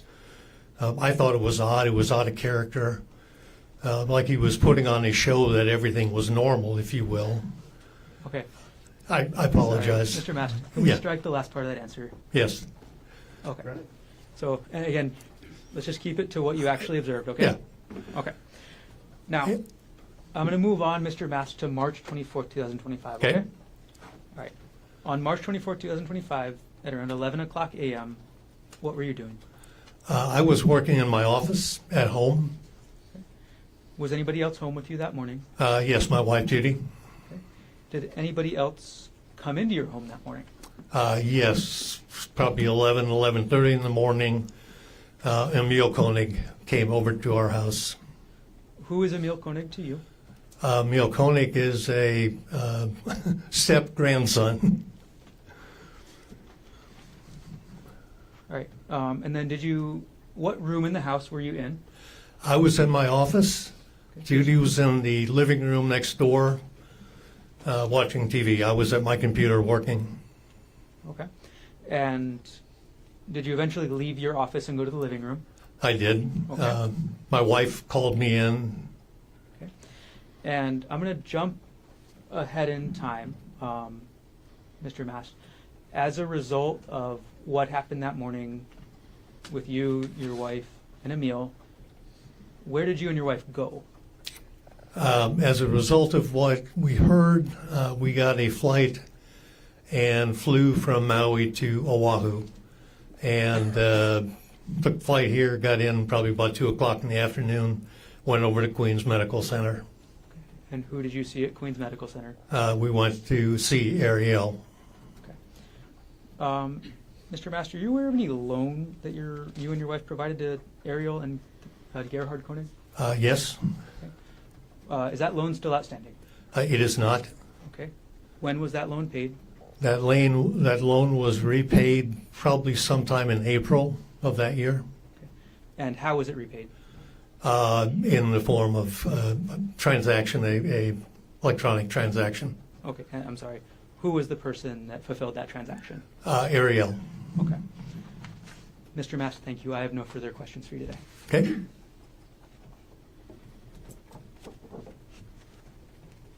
Cross-examination. Good afternoon, Mr. Mast. Good afternoon. So you indicated that from December to March you were around Ariel and Gerhard a decent amount of times, yes? Once or twice a week. Yeah, once or twice a week, and you got to see them interact with one another, right? Correct. And when asked about anything odd, there was a party and you were in the kitchen and he pulled her close and seemed to go out of his way to demonstrate closeness. That's what you said, yes? Correct. All right. No further questions. Thank you, sir. Any redirect? Thank you. Mr. Mass, thank you. You can step down. All right. That first step. Thank you.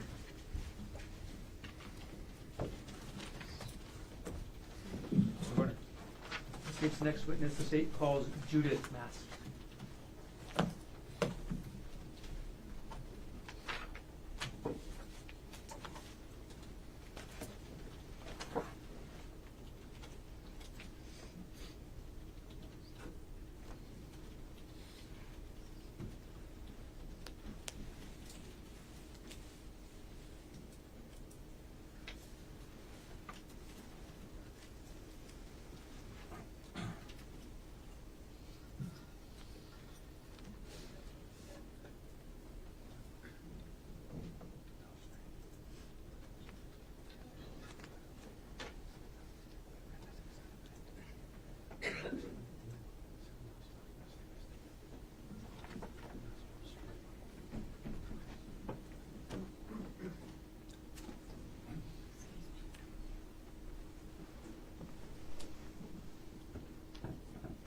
please raise your right hand? You do solemnly swear or affirm that the testimony about to give shall be the truth, the whole truth, and nothing but the truth? I do so swear. Please have a seat.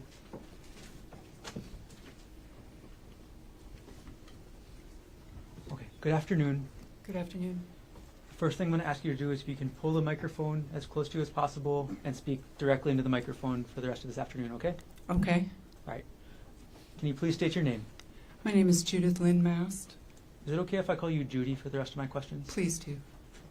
Judy, what do you do for work? I am retired. Congratulations. Thank you. Where do you live? I live in Kahului, so it's 263 Kamalei Circle, Kahului, 96732. And who do you live with? My husband, Peter Mast. Judy, are you related to any person involved in this case? Yes, I am. Okay. Who are you related to? Ariel Konig is my daughter. As of March 24th, 2025, who was Ariel married to? Gerhardt Konig. Will you understand if I refer to Gerhardt Konig as the defendant for the rest of my questions? Yes, sir. How close were you and Ariel? We were and continue to be very close. Without going into any details of what was said, did Ariel discuss her relationship with the defendant with you? Yes, she did. Aside, again, from what Ariel may have told you or may have said, did you have any direct observations of the relationship between Ariel and the defendant between December 2024 to March 2025? Yes, I did. Okay. Can you explain what, and again, speaking from your own observations, what you observed? There was tension, coldness a little bit, and then it started to change.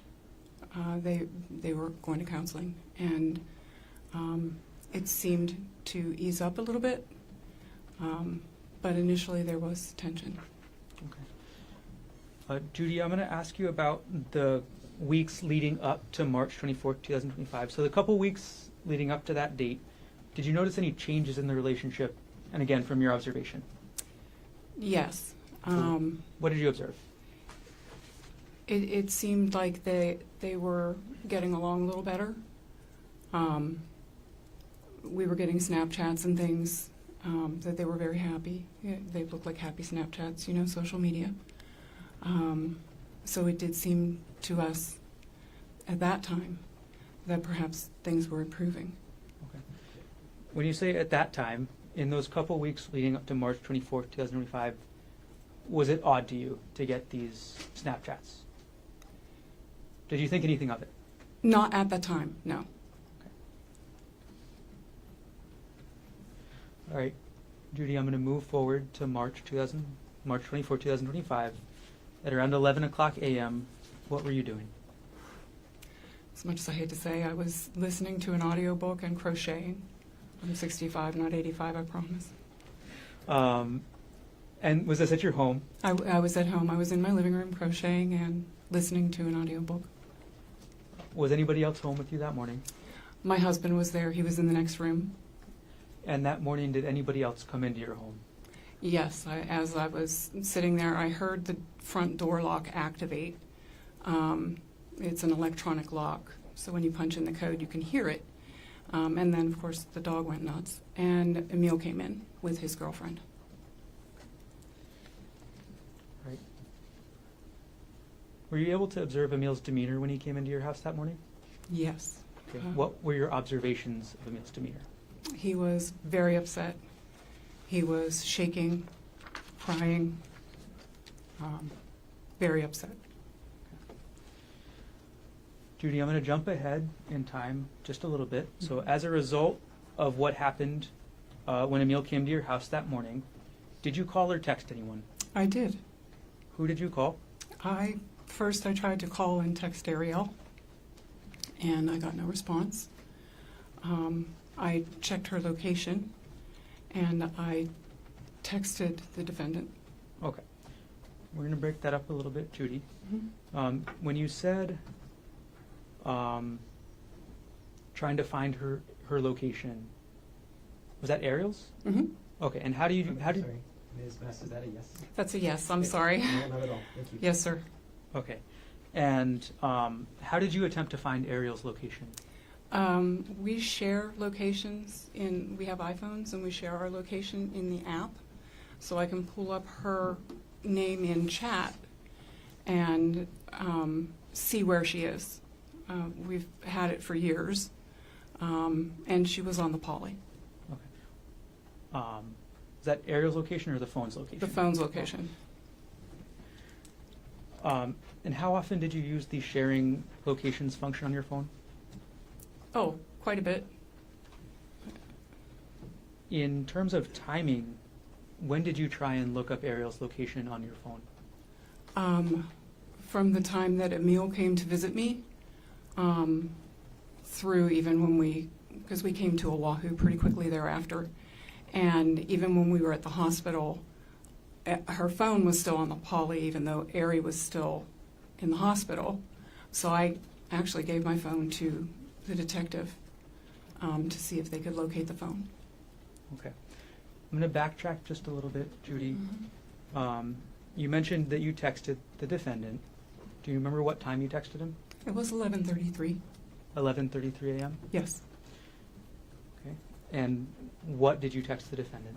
Is Ari okay? When you texted the defendant, is Ari okay? Did he respond saying that Ariel attacked him? No, sir, he did not.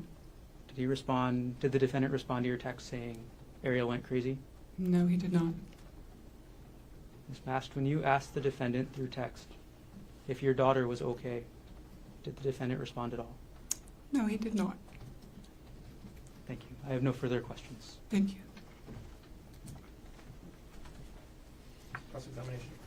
Very briefly, good afternoon, Ms. Mass. When Emil got to your house, he was very upset, visibly shaking, correct? When he came in, yes, he was very upset. He was visibly shaking, yes. Yes. Very upset, visibly shaking, crying, emotional, distressed, yes? He didn't start crying and being very emotional until he started to talk to me. But then, yes, he did cry and he was emotional, yes. At your house, Mhm. while he was there, Mhm. so there were times he was very upset, he was shaking, there were times he was crying, he was emotional and distressed while he was at your house, yes? Yes. All right, thank you, ma'am. No further questions. Any redirect? No, thank you. Ms. Mass, thank you very much for being here. You can step down. Thank you. Watch that first step. Thank you very much.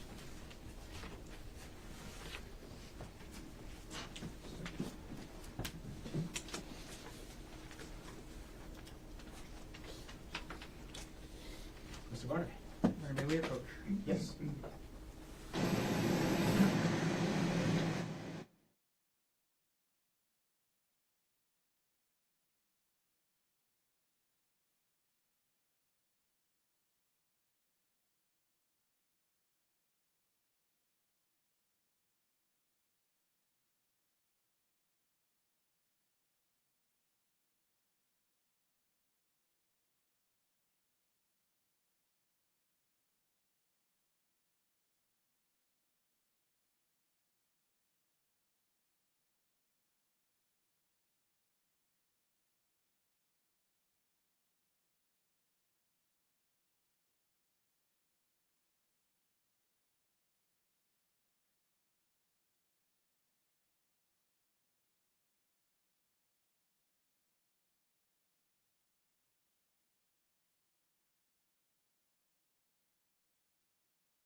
Garner. Your Honor, the state rests. Thank you. So, ladies and gentlemen, you heard Mr. Garner rest the state's case in chief. The state doesn't have any other evidence to present at this point in time. Mr. Otake or Mr. Dirks, does the defense wish to present any evidence in this case? Yes, Your Honor, but scheduling wise, we Can we take it up have our tomorrow? witnesses scheduled for tomorrow. I know it's a little early. No, not at all. But Can we take up your witnesses tomorrow? That would be great, because they're not here. Thank you.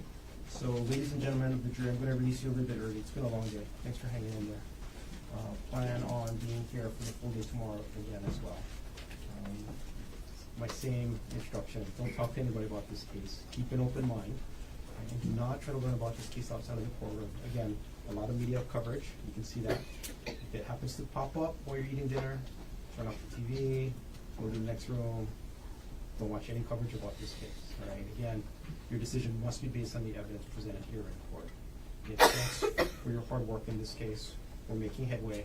We are on, if not slightly ahead of schedule, so that's the good news. When I get a better idea about what the schedule is really going to unfold, I'll let you know. I'll have you come back 9 o'clock tomorrow, and again, plan on being here for the full day. Have a safe drive home tonight. Have a good evening. See you tomorrow at 9 o'clock. All rise.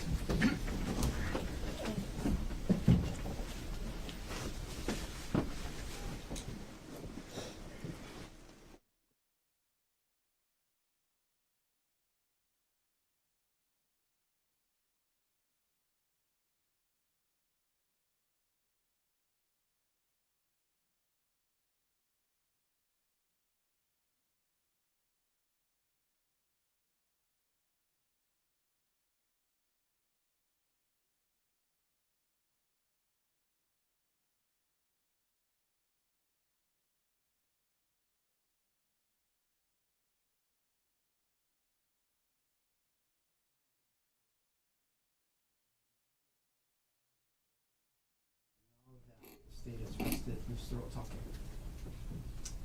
Your Honor, we'll just make